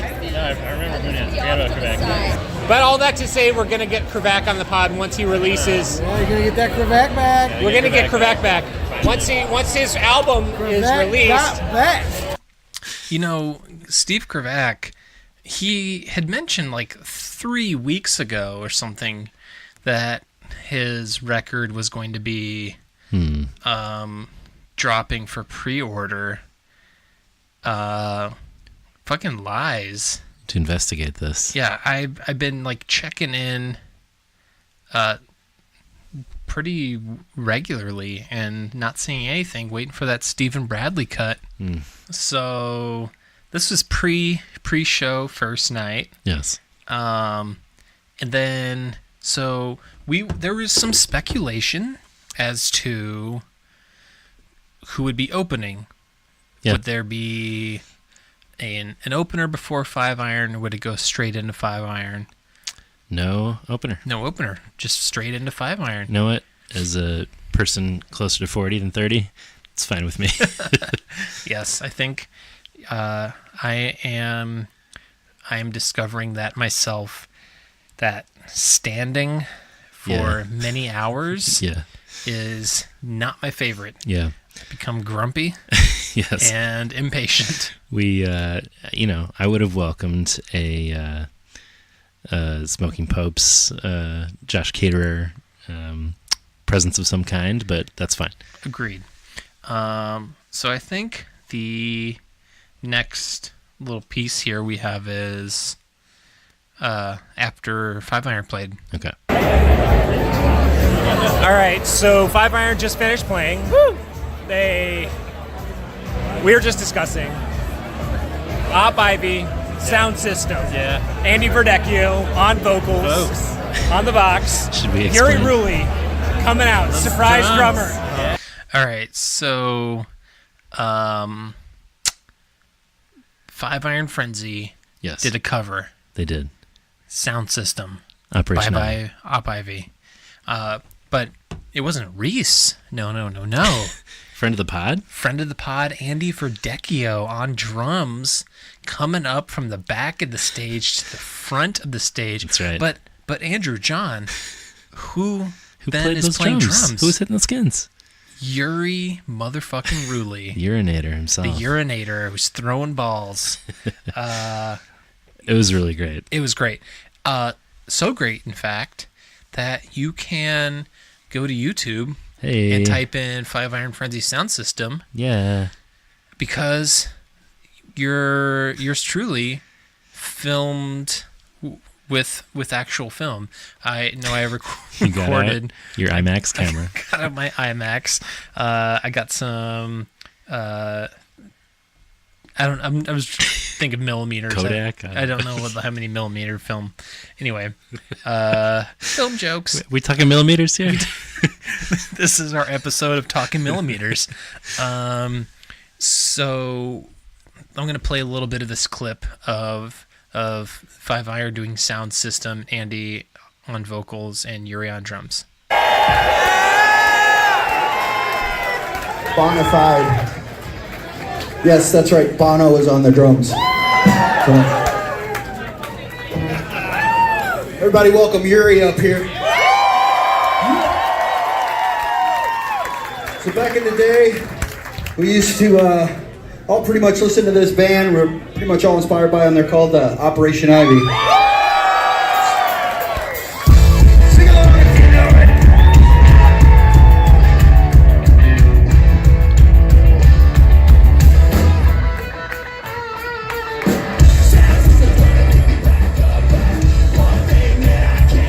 it. Sounded great, dude.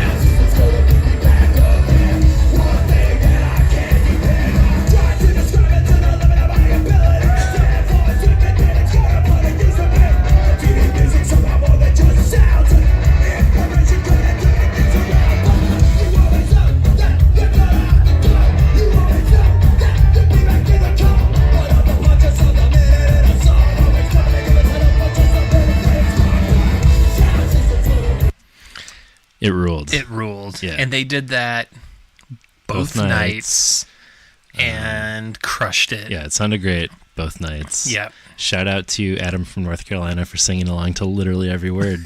Well done, dude. I'm pretty sure I don't know if I could be heard on but I was singing along. I was fully skanking at this point. Yeah.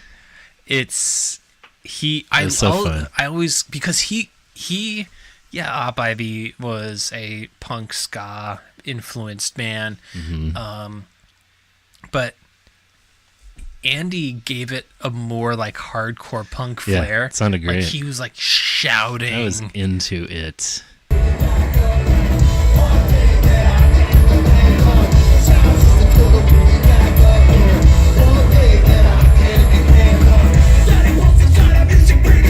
I also appreciate it.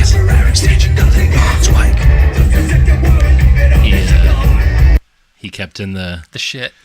Well, yes, leaving he did all do the that. shit behind. He kept in the what am I thinking of? The breakdown. Pick it up, pick it up. He left all that.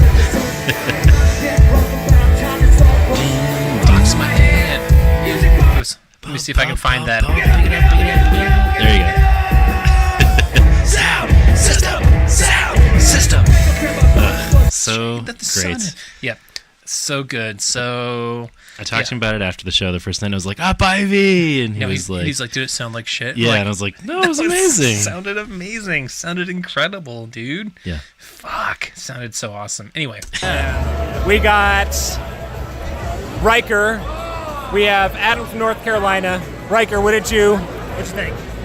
Man, I've never seen Yuri in person before, and I've always known he was a beast. But I didn't know. I've never experienced it as beast in action. This is your very first MxPx show? Yes, I've seen the All Stars, but it is a big day. I'm so happy to be able to experience this day. I'm so glad I'm here with you. This is amazing. Thank God Nation. What a sweetheart. Such a good dude. I forgot about that again. Man, this is his first time seeing him. I'm just gonna, I did forget about that too. God, what a guy. I'm just gonna this is rapping about Riker. I don't know. I could do better than that. Yeah. But. This is the Heisinger hour. I got confirmation on the pronunciation of his last name. Oh yeah, I was like, I'm not gonna attempt that. No, and I had always assumed it was Heisinger. Well done. And I was right. And apparently, in the part of Michigan, like all the Dutch, it's like it's not an uncommon name. Sure. But it's a mouthful. Yep. Yeah! Oh, it was brilliant. That was amazing. Loved it. Yes. Adam, you've never really listened to Five Iron before, and one of your first experiences is them live. What were you thinking?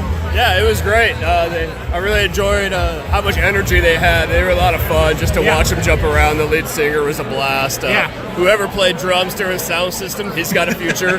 He was good. He's all right. Yeah, he was all right. But no, it was a great show. Yeah. Great opening set. They're, Reese bringing his typical kind of silliness to the stage. Still looking very handsome. Still looking cool. He's got that silver fox thing going on. That's right. So it sort of pisses me off that Mike has always been hot. Yeah. Reese has gone. He's like hotter. He's gotten like hotter. I love the percentage of our pod that's devoted to the handsomeness of lead singers. Yeah. But okay, so I started watching the rise and fall of Five Iron. I got that DVD recently. Mm-hmm. And I don't know if I forgot or didn't know about Reese, how he used to have really long hair. Yeah. They were a ska band in the mid-90s, so there was some questionable hairstyles. No, but he had legit metal hair. He was like Anthony Kiedis. Yeah. kind of hair. He was under the bridge downtown. Yeah, he was. But when they were at there was some Californication going on. When they were at their peak, and I would go see them, he had sort of bleached hair where he'd comb down the bangs and just not a good look. And now he's rocking kind of your look. He's got it pumped real tight. It looked great. Tight as can be. That's right. But yeah, what was the patch that he was wearing? Yeah, some sort of back pain relief thing. Yeah, and it came off at some point or something. It's kind of funny and not funny at the same time. Reese, just sort of his silly and self-deprecating sense of humor, talking about his back pain during the show. He did a lot of punk jumps as well. And after the show, I think he was legit in pain. I don't think he was joking. I think he actually has back pain. No, it was lidocaine. It was his lidocaine patch. He's like, I'm feeling good right now. Yeah. And, but when looking back at some of these old Five Iron videos, he was doing some tough jumps. So they went ham at every single show. It's true. They never phoned in a show. No, yeah. It was whether they were dying of heat stroke somewhere or wearing costumes and probably also still dying of heat stroke. Yeah. A lot of people have asked me since I talked about the show who aren't up on ska punk anymore, right. So how many of the original band members are there? And I'm like, it's all of them pretty much. Except Keith. Yeah, they switched out a couple and came back and whatever, but for the most part intact. So the fact that they're still doing this, pretty impressive. Yeah, no, I think they've really only swapped out. I think they've really only swapped out one. Yeah, Scott, I think. Scott. We'll switched instances. We'll get into all this. Scott left and came back, but then Keith was the only one to permanently leave and not come back. Right. So, but this will be part of our newest podcast ever. We'll get into it. We don't need to belabor that point right now. Yeah. He's got cool dad. Yeah. He's kind of got a cool dad vibe going on. You can do it. Just like John. Without the dad bod. Yeah. He's still got young hot guy bod. Yeah, he's hot dude. Hot bod. Only surprising thing was no blue comb. No blue comb. Okay. This is maybe spoiler alert. No blue comb either night. Yeah. What the fuck? When we talked to Dan about it, who had seen them recently, I have too, I guess.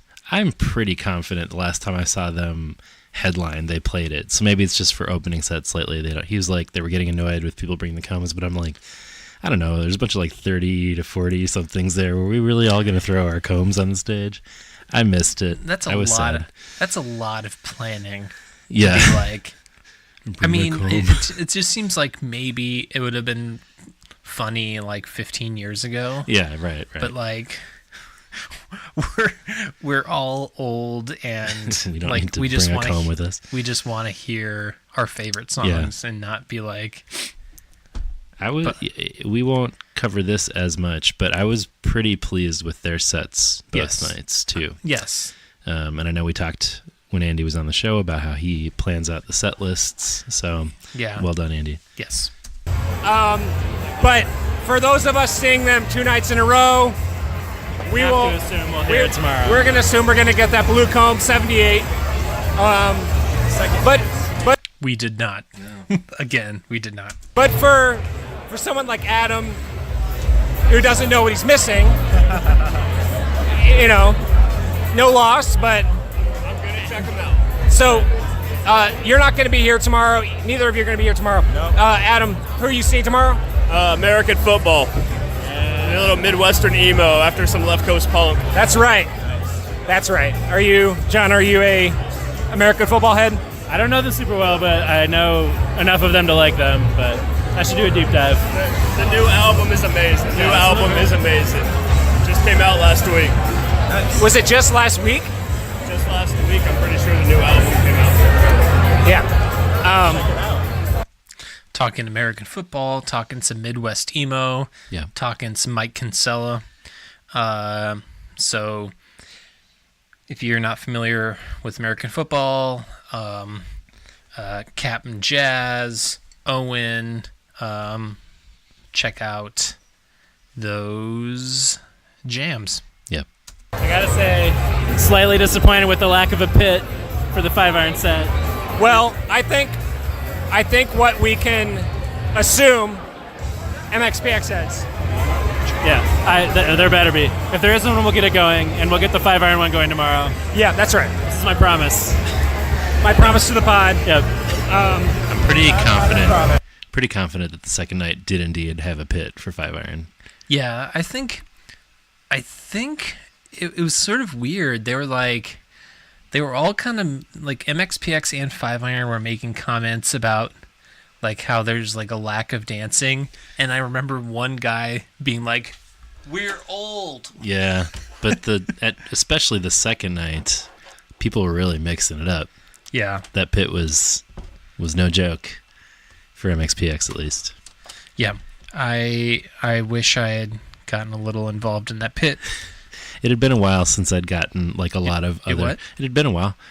It's been a while since I had gotten a lot of other people's sweat all over me, and at some point you just kind of have to like give yourself over to it. Yeah, it's also that kind of claustrophobic feeling Sure. of like the dense like humidity of other people's bodies. It never smells great. That's for certain. It doesn't. Anyway. That's right. That's a Potter promise, and you can trademark that. The Potter promise stamp of approval. Yep. I may need to hit the pit, but I'm also sweaty as hell. Yeah. The jean jacket was a mistake. Yeah. It's yeah, good point. Might need to get that coat check. We're starting to get a little smushed here as people are working their way up to the stage from MxPx. I might need to go check out that merch table though. Yeah. Andy Verdecchio's books are for sale. That's right. Might have to grab one of those. All right, maybe we'll report about the merch we see. Yeah. All right. Should we report about the merch we saw? I don't know that MxPx had those dope posters, which we definitely got. I now have one of those signed hanging on my wall at home. Well done. I did end up picking up the remainder of the 5 iron vinyl that I didn't have. I already had Upbeats and Beatdowns and Quantity is Job 1 on vinyl. I picked up All the Hype, Electric Boogaloo, and their, as Reese joked about, their new record that's like 6 or 7 years old at this point. Engine of a Million Plots. Yes. I am still waiting for our newest album ever to show up on Discogs. Ooh, yeah. It's a hard record to come by. It's the best one. It is amazing. yeah, MxPx had some cool hats. Yeah, I'm trying to think of what else. Actually, some patches. Other than the poster, I didn't walk away with any MxPx merch that I didn't already have or need. Did we report after the show? We did. Okay, so now we're standing in line for the second time to go talk to the band. Second time around, John, do you think we can not blow it when we talk to them? I don't know. I feel like the odds are not in my favor. I feel like I've blown it with a bunch of people today. Yeah, this is sort of like the Hunger Games. The odds are not in our favor. Maybe we need somebody to volunteer as tribute to go. Confirmed Yuri's never heard of us. Confirmed Tom is familiar with us. Chris may be on the show at some point. Confirmed Chris is cool dude.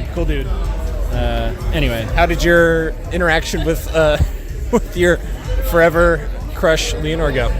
I mumbled magnified pod and she seemed to look away in not recognition.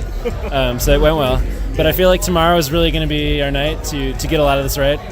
Just a second chance, you know. We got to dive in here quick. Okay, go for it. The second night, I did in fact say with more clarity, we're the guys from Magnified Pod. And that night, her eyes lit up. She gave us big hugs. We were good from then on. She knew who we were, clearly. She's friend of the pod. Yeah.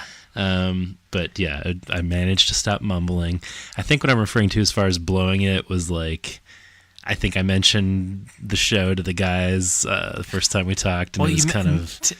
Tom thought you said magnified plaid, and he's like, "Oh, that was a long time ago," and we're like, and you're like, "Oh no, we're from magnified pod." Pod. Like, oh, yeah. He's like, I've seen some of your posts or something vague to that extent. Wasn't there a recording before this one where we broke down the set? Our first time waiting in line? No. We have maybe this is just, maybe we talk about it a little bit more. Yes, we are, this is sort of the dry run, if you will. Getting all the kinks out. It's almost like we've never done a podcast before, and we haven't figured out how to talk to people. Certainly not for a year. Exclusively about this band. Yeah. All right, so what were some of your highlights from the set list tonight? Okay, highlights. As we talked about from Five Iron, 100% the Op IV that was rad. Sound system. For MxPx, Dolores was rad. All right. That was an epic moment. Yeah. So shall we run down the... Sure, yeah. Might as well. Yeah, let's... just Friday night for now? Yeah, let's run down Friday tonight. My Life Story, unsurprisingly. Both nights. Friday. A little disappointing. My Life Story was... I was hoping there'd be... But it seems to be their, like, go-to opener, which is fine. It's a fine opener. It's a good song, but it's like... I was hoping maybe a, like, switch up, that thered be something a little, little different. Maybe, I don't know. I think each of the, like, 4 or 5 songs from my ideal set list when we did those, that I said any of them could be an opening song, I believe they played all of those on the second night. So I really have no complaints. It's fine that they opened with My Life Story, because I eventually got to hear some other jams. Yep. Okay, so My Life Story, followed by Friday Tonight. It was great to hear live. Great. Tomorrow is Another Day with horns. Oh, so good. Middle name. Wimotion. Sure. It was and Wiz, our middle name. Mm-hmm. Party, My House Be There. Mm-hmm. Rolling Strong. All of it. Those, hearing Friday Tonight, Rolling Strong, and all of it So in great. like quick succession was nice. Yeah. Rolling Strong sounded fucking sweet. Ugh, so good.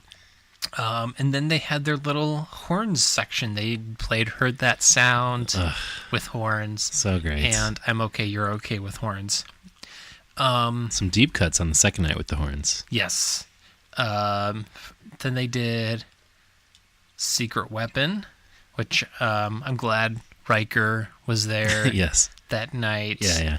I mean, I guess they played Secret Weapon the second night, but I'm glad he got to hear Secret Weapon. That's fun. At his first MxPx show. Do Your Feet Hurt, Invitation Understanding, and Southbound. That was a genuine surprise and pleasure. It was great. I liked it. Mike mentioned like this is the chill. Yeah, it was like back when we outro. did like a chill outro section or something. Yeah. Like that. He was doing like live commentary. He was like live tweeting his own show. I gotta say, the second night they seemed more fresh-faced and ready to go with funny commentary. First night seemed a little dry run. Yeah. What was it the first night that Five Iron was like they like had a cancer joke? Yeah, that was tough. I was like, I don't know. They were talking about like taking drugs, but like if you need to take drugs, like if you have cancer, right? Or something. took a dark turn. Really dark. Okay, so then San Dimas High School Football Rules, the Ataris cover, followed up by fucking Let It Happen and Lonesome Town. Yeah, that duo was that like was a wow. solid back-to-back deep cut. That was really great. I was super into that. Then Called It All Alone. Mm-hmm. Chick Magnet. Chick Magnet, was it the first or second night with the dude it was his 40th birthday? I feel like the second, maybe. Okay. So yeah, I think it was the second night. Then there was this guy who, was it Jeff? Was it? Sounds right. Not clear. I don't know. Mike had done a house show at his place earlier or something like that. Or the next day he was doing that, I think. Maybe he did it for Punktoberfest? Maybe. I don't know. But there was a guy who was his like 40th birthday, and he came up and played bass for Chick Magnet. Yeah. And he nailed it. Yeah, he did a good job. Did a good job. Go ahead, guy. Did a really good job too. Followed by Let's Ride. And then they did an encore with Dolores, Doing Time, Responsibility, and Punk Rock Show. Dolores was a moment. We captured it. We shared it on our stories, but you and I singing along to it. Man. I mean, it was a moment. It was a special moment. Moments like this, which, by the way, I don't think they did. No, they did Moments the second night. Yeah.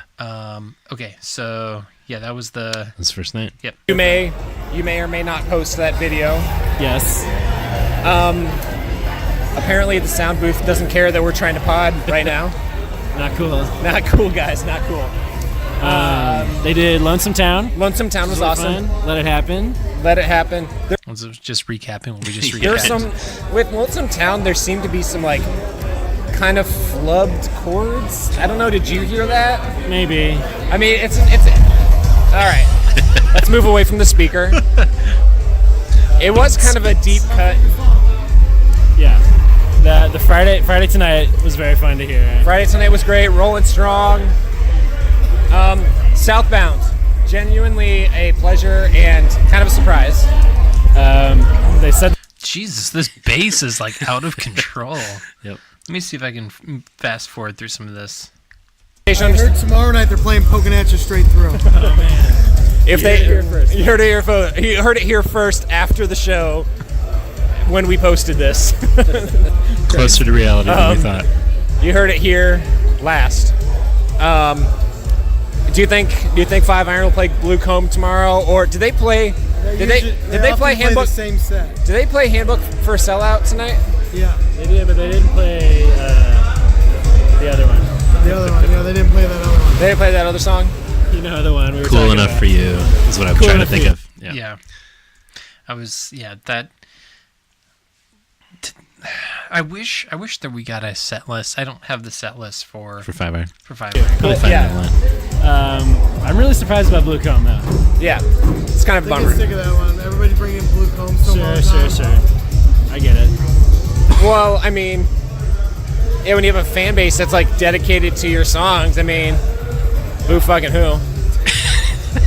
Sorry, not sorry. They always say they should have called it "Have You Seen My Dollar?" Yeah. Good joke. Good joke. Solid. 5 comedy points. That's Reese. Did you guys hear me say that's what she said? What did they say? I sure did.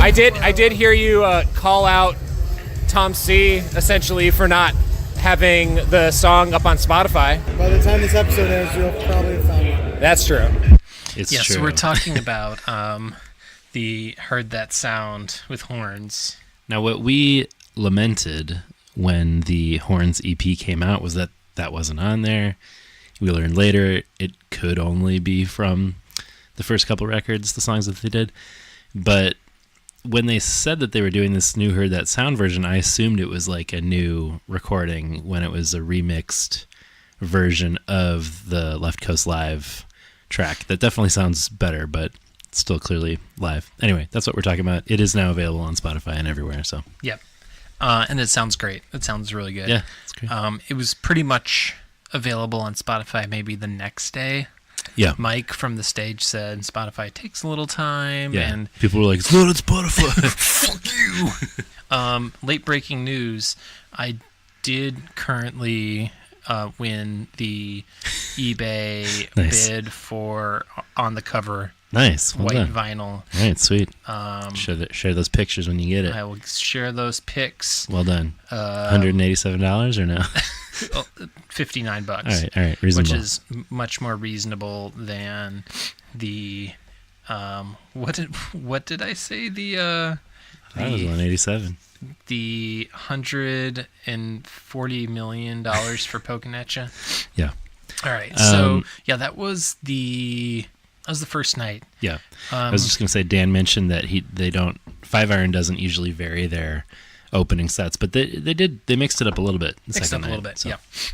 Okay. So there was nothing really that went down that first night. Friday night was pretty quiet. It was pretty quiet. Yeah. We got some autographs. We kind of hung out, and then just sort of like went our separate ways. There was no partying, and I think because they were going to be doing shows the next day, they didn't want to go ham the first night, which is smart. It's not their first rodeo or radio. It is not their first radio either. But I did take a quick little bit from quietly. They didn't want people using phones and like talking on the phone during the show. No, the tattoo place. Yeah, Great Lakes. Got it. So but I did want to talk to Danny Stairs, who was high as fuck while we were there. But I wanted to get just a little for posterity. Quick potting. Okay, so April, we are at Great Lakes Tattoo. You and me and Danny Stairs are waiting. We're going to get some tattoos. You are going to be up here in a moment. How are you feeling? What are you getting? I am getting the anchor with the PX Punk base on it. I'm really excited. I'm a little bit nervous because I have a tattoo artist and this is different, so that's where my stress is coming from. But they just showed me a picture and it looks super cool, so I'm excited. It looks dope. Yeah, I can't wait. And after we're done here, then what? Then we're gonna go see if we can make our way into sound check. Boom. Cross fingers. Cross them fingies. You can hear all the buzzing in the background. You can also hear the breeders playing over the loudspeakers. Oh. So props to that Up place. here in a moment. How are you feeling? What are you getting? I am getting the. How could you hear that? Because there's a little guitar part that's like. Brrr. My stress is coming from. I was like, I know that But song. they just showed me a picture and it looks super cool, so I'm looks excited. dope. It looks dope. Yeah, I can't wait. I can barely hear anything. That record is imprinted in my DNA. Okay. Breeder's album. Fair Anyway. enough. So Danny and I did not make sound check because you're still getting those tats. We fucking were waiting forever. Okay. April went first. Danny and I ended up getting our tattoos, and then we're like questionable about like whether or not we should even go to, because we couldn't go in early. Yeah. So we went and got some food, and then April's like, yeah, sound check isn't going to work out. So then we had to like go back to the hotel and drop off our bags because like there was no place to put our bags because the coat check wouldn't let you check bags. So then we went back to the hotel, and then we talked to somebody from California who had flown out, and she was like, all my suitcases are in coat check, so you're fine in there. Remember that? What? Yeah. You were worried about your jacket, but she's like, no, my suitcases are still in there, you're fine. Okay, no, here's the thing. I was getting some shit for it's well documented that I have anxiety, and so one of my deals is like I like having some sort of a plan or some sort of understanding of things that are going on. Yeah. And we were waiting in line maybe the second night or something, and like I wanted to go get my jacket because it's like the end of the night, everybody else we're just like waiting for MxPx, and there were like no jackets left in the coat check, and I was like, I don't know, I just didn't want to be that guy like keeping the coat check person there. Yeah. So it's like, yeah, I'm just like trying to not inconvenience other people. And so maybe my anxiety of wanting to have a plan, wanting to know what's going on, and wanting to be conscientious maybe that's not punk rock. It serves you well in life, though, I think. I'm just like, yeah, so maybe I drove April and Danny nuts a little bit by just being like I have some neurotic tendencies, okay? Sure. You've talked on the pod about live shows not always being a thrill for you, and there was a lot of live shows back to back for you. It is, and yeah, I'm not. My anxiety can like be overwhelming at times to like, and being at a live show, like sometimes I'm like, even when I want to see the band, I think like I literally would just love to not be here right now. Yeah.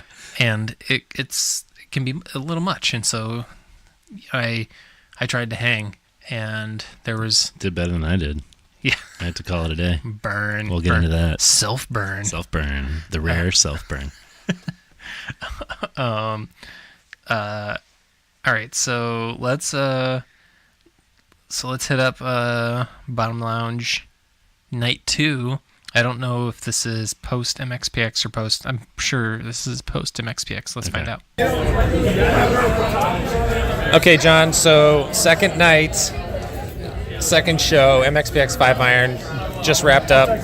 We been getting some pictures, making some connections, buying some merch, having some conversations. Okay, so we might need to do we're gonna have to do like a full weekend breakdown at some point. Yeah. But can we just talk about the highlights from that MxPx set? I mean, I wish I could weigh in, but I don't have my arms anymore because I threw them on stage when they played "Walking By." I don't. Fucking walking by. I couldn't believe it when I started. April, before the show started, gave me a little tease, and she's like, "You're going to be very pleased." And I was like, "Okay, so maybe I'll get PXPX, you know." But when they started with I was just like, "Oh shit!" I couldn't fucking believe it, man. The pit went nuts. I was so pumped. Gave my body over to the moment. It was wonderful. It sounded amazing. It really sounded great. And here's the thing, my dude. The Walking By, it's like I after the show, I told them like how pumped I was and how amazing, like, and they didn't really like seem. Well, Chris told me they weren't necessarily planning to do it. It only came together in sound check that day, and they weren't sure about it. And I was like, "You made the right choice." You made the right choice. It sounded fucking awesome. Yeah, and because it's like only a minute long. Yeah, and a minute of glory. A minute of glory, and they just crushed, and it sounded so good. And before we, like, I don't remember what episode we'd been talking about, like, how much we would love to hear this song, and the fact that it came to be, it's pretty great. It felt like there was almost some sort of level of vindication. I think we can just assume they were listening to the pod. They knew how much it meant to us, and they decided to go for it. Also, what won Pokin' At Ya best song in the Pokin' At Ya Pods bracket? I think it might have been Walking By. That's a good question. So if it was, that was probably even more pod fodder for them to play that. So yeah, I was super happy about it. I don't want to say that us mentioning Walking By on the podcast at least, I mean approximately 97 times. We put it out into the universe at the very least, and I was so psyched. They said they're gonna play a really old song now. Yeah, and I went, ooh, and they said from our first album, and I went, ooh, and I was expecting PXPX, but then, so I'm just saying all the same stuff over. And I got in the pit, and that was a life dream realized. Have some life goals. Some life goals achieved. I was looking at our ideal set lists that we put together. Oh, yeah. And tonight was pretty close to mine. Okay. Between both nights, a lot of our songs were represented well. Okay. But tonight they played Darkest Places and Play It Loud back to back, which I had in my set list. Did I didn't have... Yeah, mine is absurd. Well, I mean, but you know what? New York to Nowhere would have been a dope. That would have been a perfected. If they played New York to Nowhere, pretty cool. It would have been a huge problem because I would have been rock hard in the pit. Nobody likes that guy. Nobody likes that guy. Plus, I already cracked my phone screen in the pit the first night. Bummer. I really wasn't in the pit much the second night because I was concerned about my tattoo. Yeah. And I didn't want to, like, have it get bumped or... Right. I was impressed that you had your glasses on, too. Well, I'm gonna fucking see, bro. Set list, if that was just one more song. Yeah, I mean, they did do Under Lock and Key with the horns. Yeah. It's pretty rad. Yeah, I think I will take Begin to Start and Rock and Roll Girl, and like they did play something off Let It Happen. It's true. So that's more in our favor. Yeah, but no Americanism, definitely not going to happen. Almost everything on mine they played. So yeah, yours was reasonable. I was very happy. It was no. I don't think they played Under Lock and Key. Really? I thought they did with the horns. Tomorrow is Another Day. Final Slow Dance. Maybe that's what I was. Heard that sound. Invitation to Understanding. Did they do that with the horns? That was the first night, maybe. Let's go through. You want to go through the set list real quick for the second night? Let's see. Let's finish this up. Let's see if we might end up going through it. We didn't have any. Mike Mullen? Mike Mullen. Just Mike Mullen coming in to Chicago. That would have been really great. No, he's too busy with Addicted Cry on right now. Yeah. Understandable. I'm blanking on the song from Before Everything and After. Play It Loud? No. That they didn't play? That they didn't play. Well Adjusted? No, the acoustic. Quit Your Life. Quit Your Life. Yeah, I kind of thought maybe there'd be a little acoustic song in there somewhere, but not so much, which frankly I'm fine with. Yeah, I'm okay. If they were going to play anything from Before Everything and After. Yeah, Play It Loud was pretty fun. It sounded so good live. Yeah, it really did. It doesn't there's no justice done on the record. No. But the driving drums and guitar sound fucking sick. I was in the periphery during Darkest Places. The tertiary. The tertiary. And I could not break my way through. Yeah. And I was like, oh, I can't believe this. Darkest Places, and I'm not close enough. And then Play It Loud started, and I just pushed my way through people. There was one point where I was like in the back because I was just overly concerned about my tattoo.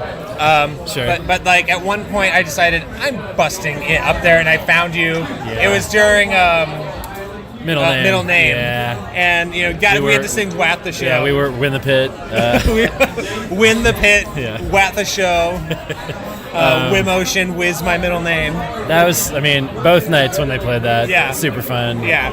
Shouting, Wat the Show as wowed as we can. But I was really pleased with both nights. Yeah. And we'll do, that guy ran into me multiple times earlier. I don't know what his deal is. This guy was a prick. Yeah, this is okay. So we were standing by the merch table at this point, waiting to talk. Oh, look who's here, Harry. Oh, she's walking over to you now.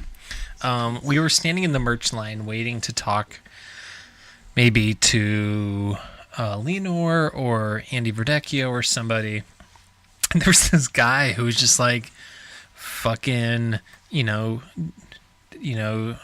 Johnny Dick move, just like decided to be like, I'm just gonna like fucking just walk through anybody, like nobody else, and he just like plows into people. He had bumped into me a bunch of times earlier. He also had a giant patch on his hoodie that said something like, Jesus isn't a religion, it's a relationship. And I was like, oh brother. Yeah, so this guy loves Jesus but hates other people. Harry, what did you think about the MxPx shows? Yeah. What did you think about walking by, Harry? She's saying, great surprise. She's still recovering. Yeah, she's not really feeling this bit right now, I guess. Yeah. She's like, enough, guys. I'm not a prop. I'm a living being. I'm a living creature with the soul. Oh, that's what she's saying. Sure. Okay, why don't I go through this set list? All right. My life story. All of it. Darkest Places, Play It Loud. As I mentioned, that is a solid start to the night. We were talking to our buddy John Ecker. I believe we've mentioned him in the pod in the past. Yes. Famously known for his POD shows that he has. He had one in his backyard, indeed. Yep. But we were talking to him, and I was like, dang, I got to get close to the stage. They're about to start. And so I was on the periphery, the tertiary, for Darkest Places, and I was very mad at myself, as I said, for not being close enough to really mix it up. But it still sounded great. And then, yeah, as I said, I had to get up there for Play It Loud, and that was a treat. Okay, so my life story, all of it, Darkest Places, Play It Loud. It's a solid 4 songs. Yeah. Into Party at My House, Be There, Moments Like This, Doing Time.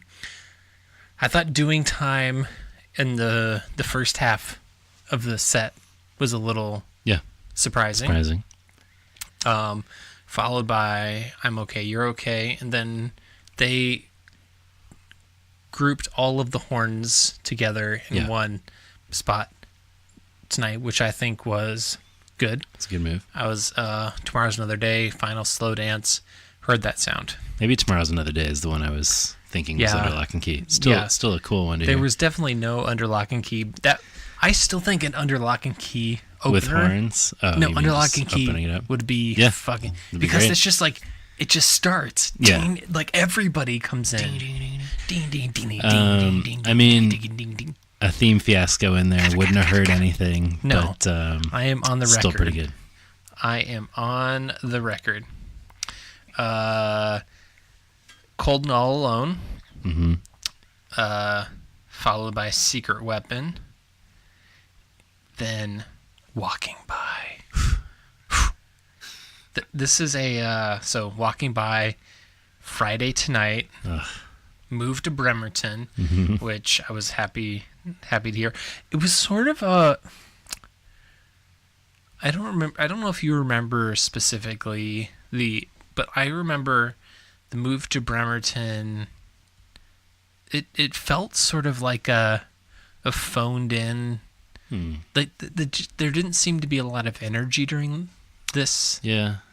And I don't know. It's not one that I'm ever like, oh, whoa, like I've heard that enough. So I am live. I mean, this is the thing. Like, I'm happy to hear anything because it's been almost 20 years. It's been a while. But it's been a while. It just felt like, it just seemed like Mike wasn't present during that song. Okay, then San Dimas. It's fun both nights. Rolling Strong. Chick Magnet. Responsibility. I don't remember, like I said, if it was this dude who was doing it. I think it was the second night. Maybe we talked to Mike a little bit about it after the show. So. Okay. At the show. At the show. And then after the show. Then the encore was middle name, Wets Wide, and Punk Walks Show. I gotta say, Let's Ride is one that we have talked about as being one that we were really excited to hear live, and it did not disappoint. It's just such an epic song. I'm pretty sure that ended up being our number one, both of us, from that record, right? Yes, I believe so. Sorry. Okay. Tom C's being a dick on Facebook. What a shock. He wasn't at the show. He was not at the show. But anyway, yeah, Let's Ride did not disappoint live. So fun. No, I was super happy about, like, I want to be 100% on the record with being super pumped about both nights, but hashtag I do think hashtag fully submerged at both shows, but the second night, I think we can both agree. Can I ask something briefly? Yeah. I have no memory of where Fully Submerged even came from. What were we talking about? So I think it had to do with something about, I think it was during like one of our fanfic episodes. Okay. And like maybe like there's something about maybe taking a bath or something. Okay, and, like being in a bathtub, right. and that sounds right. And there's, I might have to go back. It might have been in the like the Punktoberfest. Yeah, I think you might have era. Dan probably remembers. Just like the fanfic. I think pretty sure that. I think you're correct. Yeah. That was being like fully submerged in the bathtub or something. Yeah. Anyway, yes. 100 pleased with all songs. Great set list both nights. I was like not I wasn't expecting to not be super into it, but I was very pleased overall. Samesies. Yeah, I mean, what stood out to me was they played Sucker Punch both nights. They played Handbook both nights, I want to say. I think so. At least one. They did not play Cool Enough for You either night. They did not play Fistful of Sand either night. But they did play Oh Canada. They did. And Flowery Song. Yes. No Every New Day. I'm fine with that. They did play Arnold and Willis. Yeah. They played So Far. They did play So Far. Dark and Stormy Night. Yeah. You Probably Should Move Here. Beautiful America, they definitely played one night at least. Did they? Yeah, that was fun. It was great because everybody was going, however it goes. I want to be in America. Oh, that's right. That's right. That's right. For me in America. I mean, yeah, really fun sets. They were not messing around. I think they played One Girl Army. Yes, they did the second night. That was rad. Yeah, I was into that. Yep. Yeah, good times. Okay, so then we have to touch on, at least briefly, what happened after the show. Yeah, on Saturday nights. Okay, let's do it. So we hung out with the dudes. Yep. We were chilling backstage a little bit, talking with our boy Peter Pepper Pants. Mm-hmm. asking some questions. Josh Montgomery. Getting some deets. And, at a certain point in the evening, it's close to midnight. This is a lot of partying for me in one weekend. Mike said, I think we're about to head out. I was like, all right, it's been a solid hang. I haven't totally blown it yet, so I'm going to quit while I'm ahead. I pieced out of there, as I mentioned. As you were piecing out, the party was I was just walking into the dressing room yeah. with Mike and the band. I never fully submerged myself into the green room, and I think that was my mistake. No, you didn't. And Mike kind of gave me like okay, well, see you later look. Yeah. I was like, but this is the end of the night. I break my neck to give my family what they need. I used this line last time as an excuse. But anyway, I pieced out, assuming the night was wrapping up. However, what happened next? It did not end. So there was this conversation about, oh yeah, we're gonna hit up this bar that is across the street from the hotel room the band was staying at.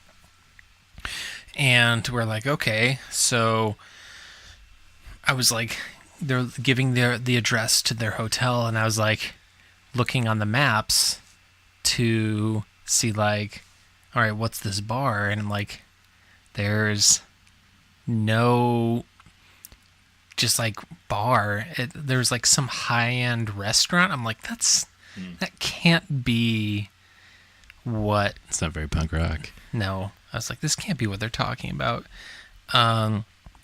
So we took an Uber. Me and Danny and April took an Uber, and we ended up at their hotel.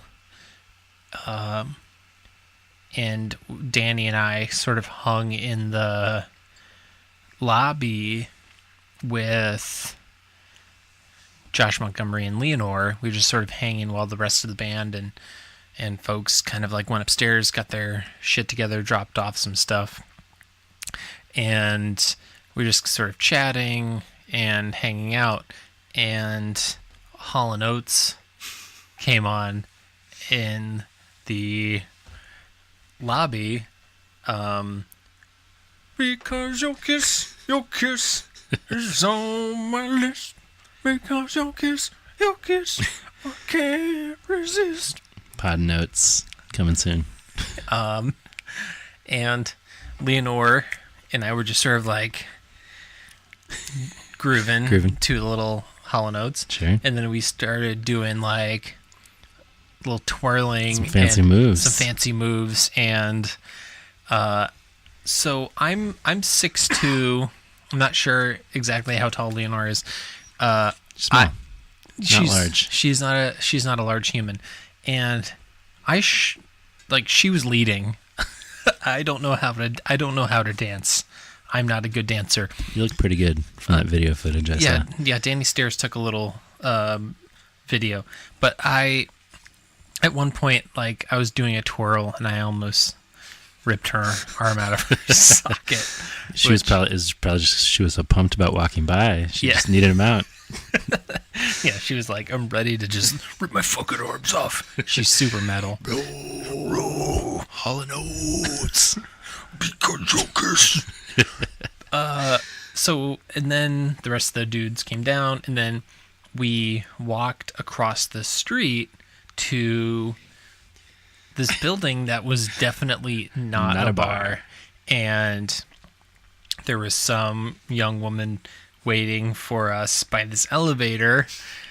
And I'm like, super shady. I don't know. I was like, all right, I'm just in for this ride. Was April there too? Yeah. All three of you guys were all three of us were there. And then we went up this elevator and we went into this it was an office building. And we got off the elevator into this office building that had like some kind of like interesting decorations, and Rancids and Out Come the Wolves was cranking in the office. This sounds like a beautiful dream.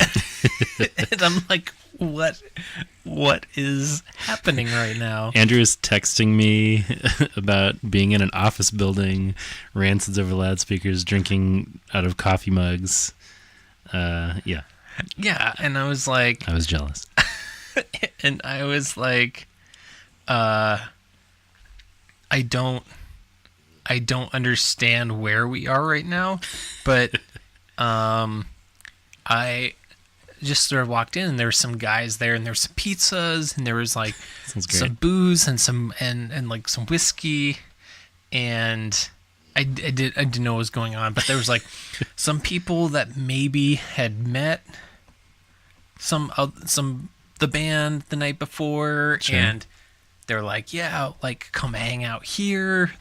And so I was like, all right, cool, let's just hang out here. And this guy, I don't know how this ended up coming to be, but the band just ended up agreeing, like, yeah, let's hang out here. And I texted you, we're in some weird office building with people who work here, ? And Rancid is playing on speakers, and there's tons of booze, and you said, ha, amazing. And literally, like, seconds later, I typed, and the cops are here. Perfect follow-up text. and you were like, oh, man. And I said, what is happening? and so... What was happening? There were, like, 4 cops that just got off the elevator, and it was like... All right. And evidently there's like maybe there's like an alarm on the elevator or something that like somebody was like trying to deactivate, and I don't know, maybe they just automatically called the police. So it was like sure. Less exciting than the reality is, but so we were all just kind of hanging out and chatting. And so yeah. I got a chance to talk to Chris a little bit more and chat with Mike a little bit more and Leonore and then like the guy who owns, or like not owned, maybe the guy who like kind of runs this business, this hoteling business, was like showing us around the building and taking us up to different floors. It was a very bizarre. This is when we were getting like a tour of the rest of the building. We went up to this like 5th floor, and there were like people who had their like personal effects on their desks, and there's someone who had like a Gatorade hat, and somebody had like a shawl around their desk chair, and like me and this other young woman were like, just like, oh, let's just start dressing up with people's personal property. Best plan in any evening. And I was like, and people are like, fucking put that back. Maybe that's not cool. Maybe that's not your shit. So maybe don't do that. Here's what we can do. I prepared a loose top 3. Okay. Of just my top 3 moments from the weekend. Okay. No pressure to do this. Okay. And we've also covered all of them already. But just to break it down briefly, feel free to dive in ad hoc if you would like. Deal. But okay, let's go bottom to top. Harriet, that's what she said. Sure. Number 3 is the 5 Iron Up Ivy cover. Yeah. It was just like... It was tight. What a great moment. It was tight. Getting to know Andy and then seeing him tear it up like that and then talking to him about it afterward. He crushed. Really fun. I mean, 5 Iron in general, great, but seeing them do that was really fun. Yep.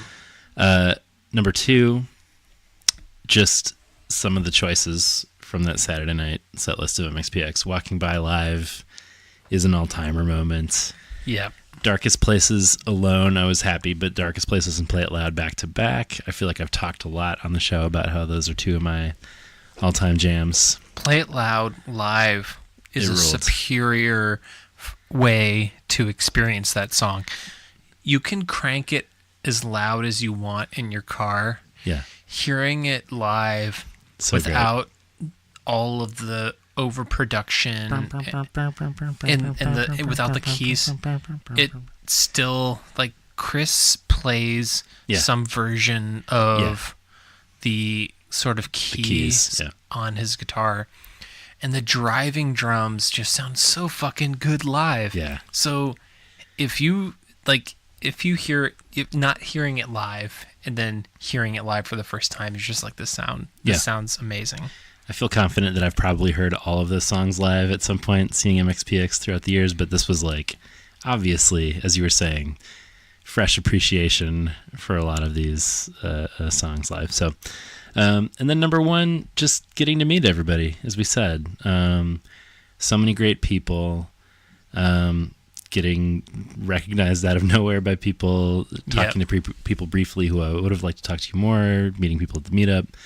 Super fun. And we got a comment from our boy CJ Funk when we posted our epic picture of us doing the prayer hands in front of the group, where he was just like, I'm so happy for you guys. Think about 1 year ago, if you hadn't started this thing or quit after a few episodes, you wouldn't have gotten to hang out with the band.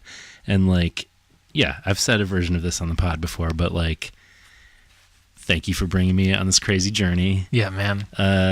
This band was so important for me growing up. And if you would have told me we'd be hanging with them, we'd be seeing some of these songs live. I mean, just what a cool weekend and culminating moment of meeting all these people who were brought together by this crazy thing we're doing. So yeah, man. Anyway, it was a special time. Yeah, it's been it's been a weird year. And it's been a year. It's been a weird year. Like 1 year ago, pretty much almost like 1 year ago right now, if I were to pull up our email exchanges, I would almost guarantee that around this time we started kind of brainstorming the podcast, and I'm actually curious when that first email I sent out to you. I think in late March we started talking in person about it. Because I remember that first meeting. That's fun. That we went out. We got a lot of beers. Yeah, we did. And we just started chatting about ideas. And if you would have told us then that a year later we'd be hanging with the band who had just played shows in Chicago, and that there'd be a community of people who listened to this thing, I mean, it's pretty cool. Okay, so I found the first email that I sent to you about the whole podcast idea. What was the date of the MxPx show? March 29th and 30th? March 29th, 2018. It's pretty crazy. It's as if the Lord was behind this. I said, hey, John, I hope you're doing well. Are you ready? It's been a while since we've hung out. I think the last time was when we got scotch with Brian, which was a minute ago. I know you're a busy family dude, but I wanted to throw an idea your way. I've been kicking around a podcast idea. It would sort of be in the vein of you talking U2 to me. I was thinking about artists who catalog I would enjoy reviewing. It would have to be an artist with a vast catalog and someone I enjoy. At first, my most obvious was Weird Al. However, someone has been doing that for a few years. Then I thought, what about an MxPx? But I wouldn't want to do it alone. I thought of you first.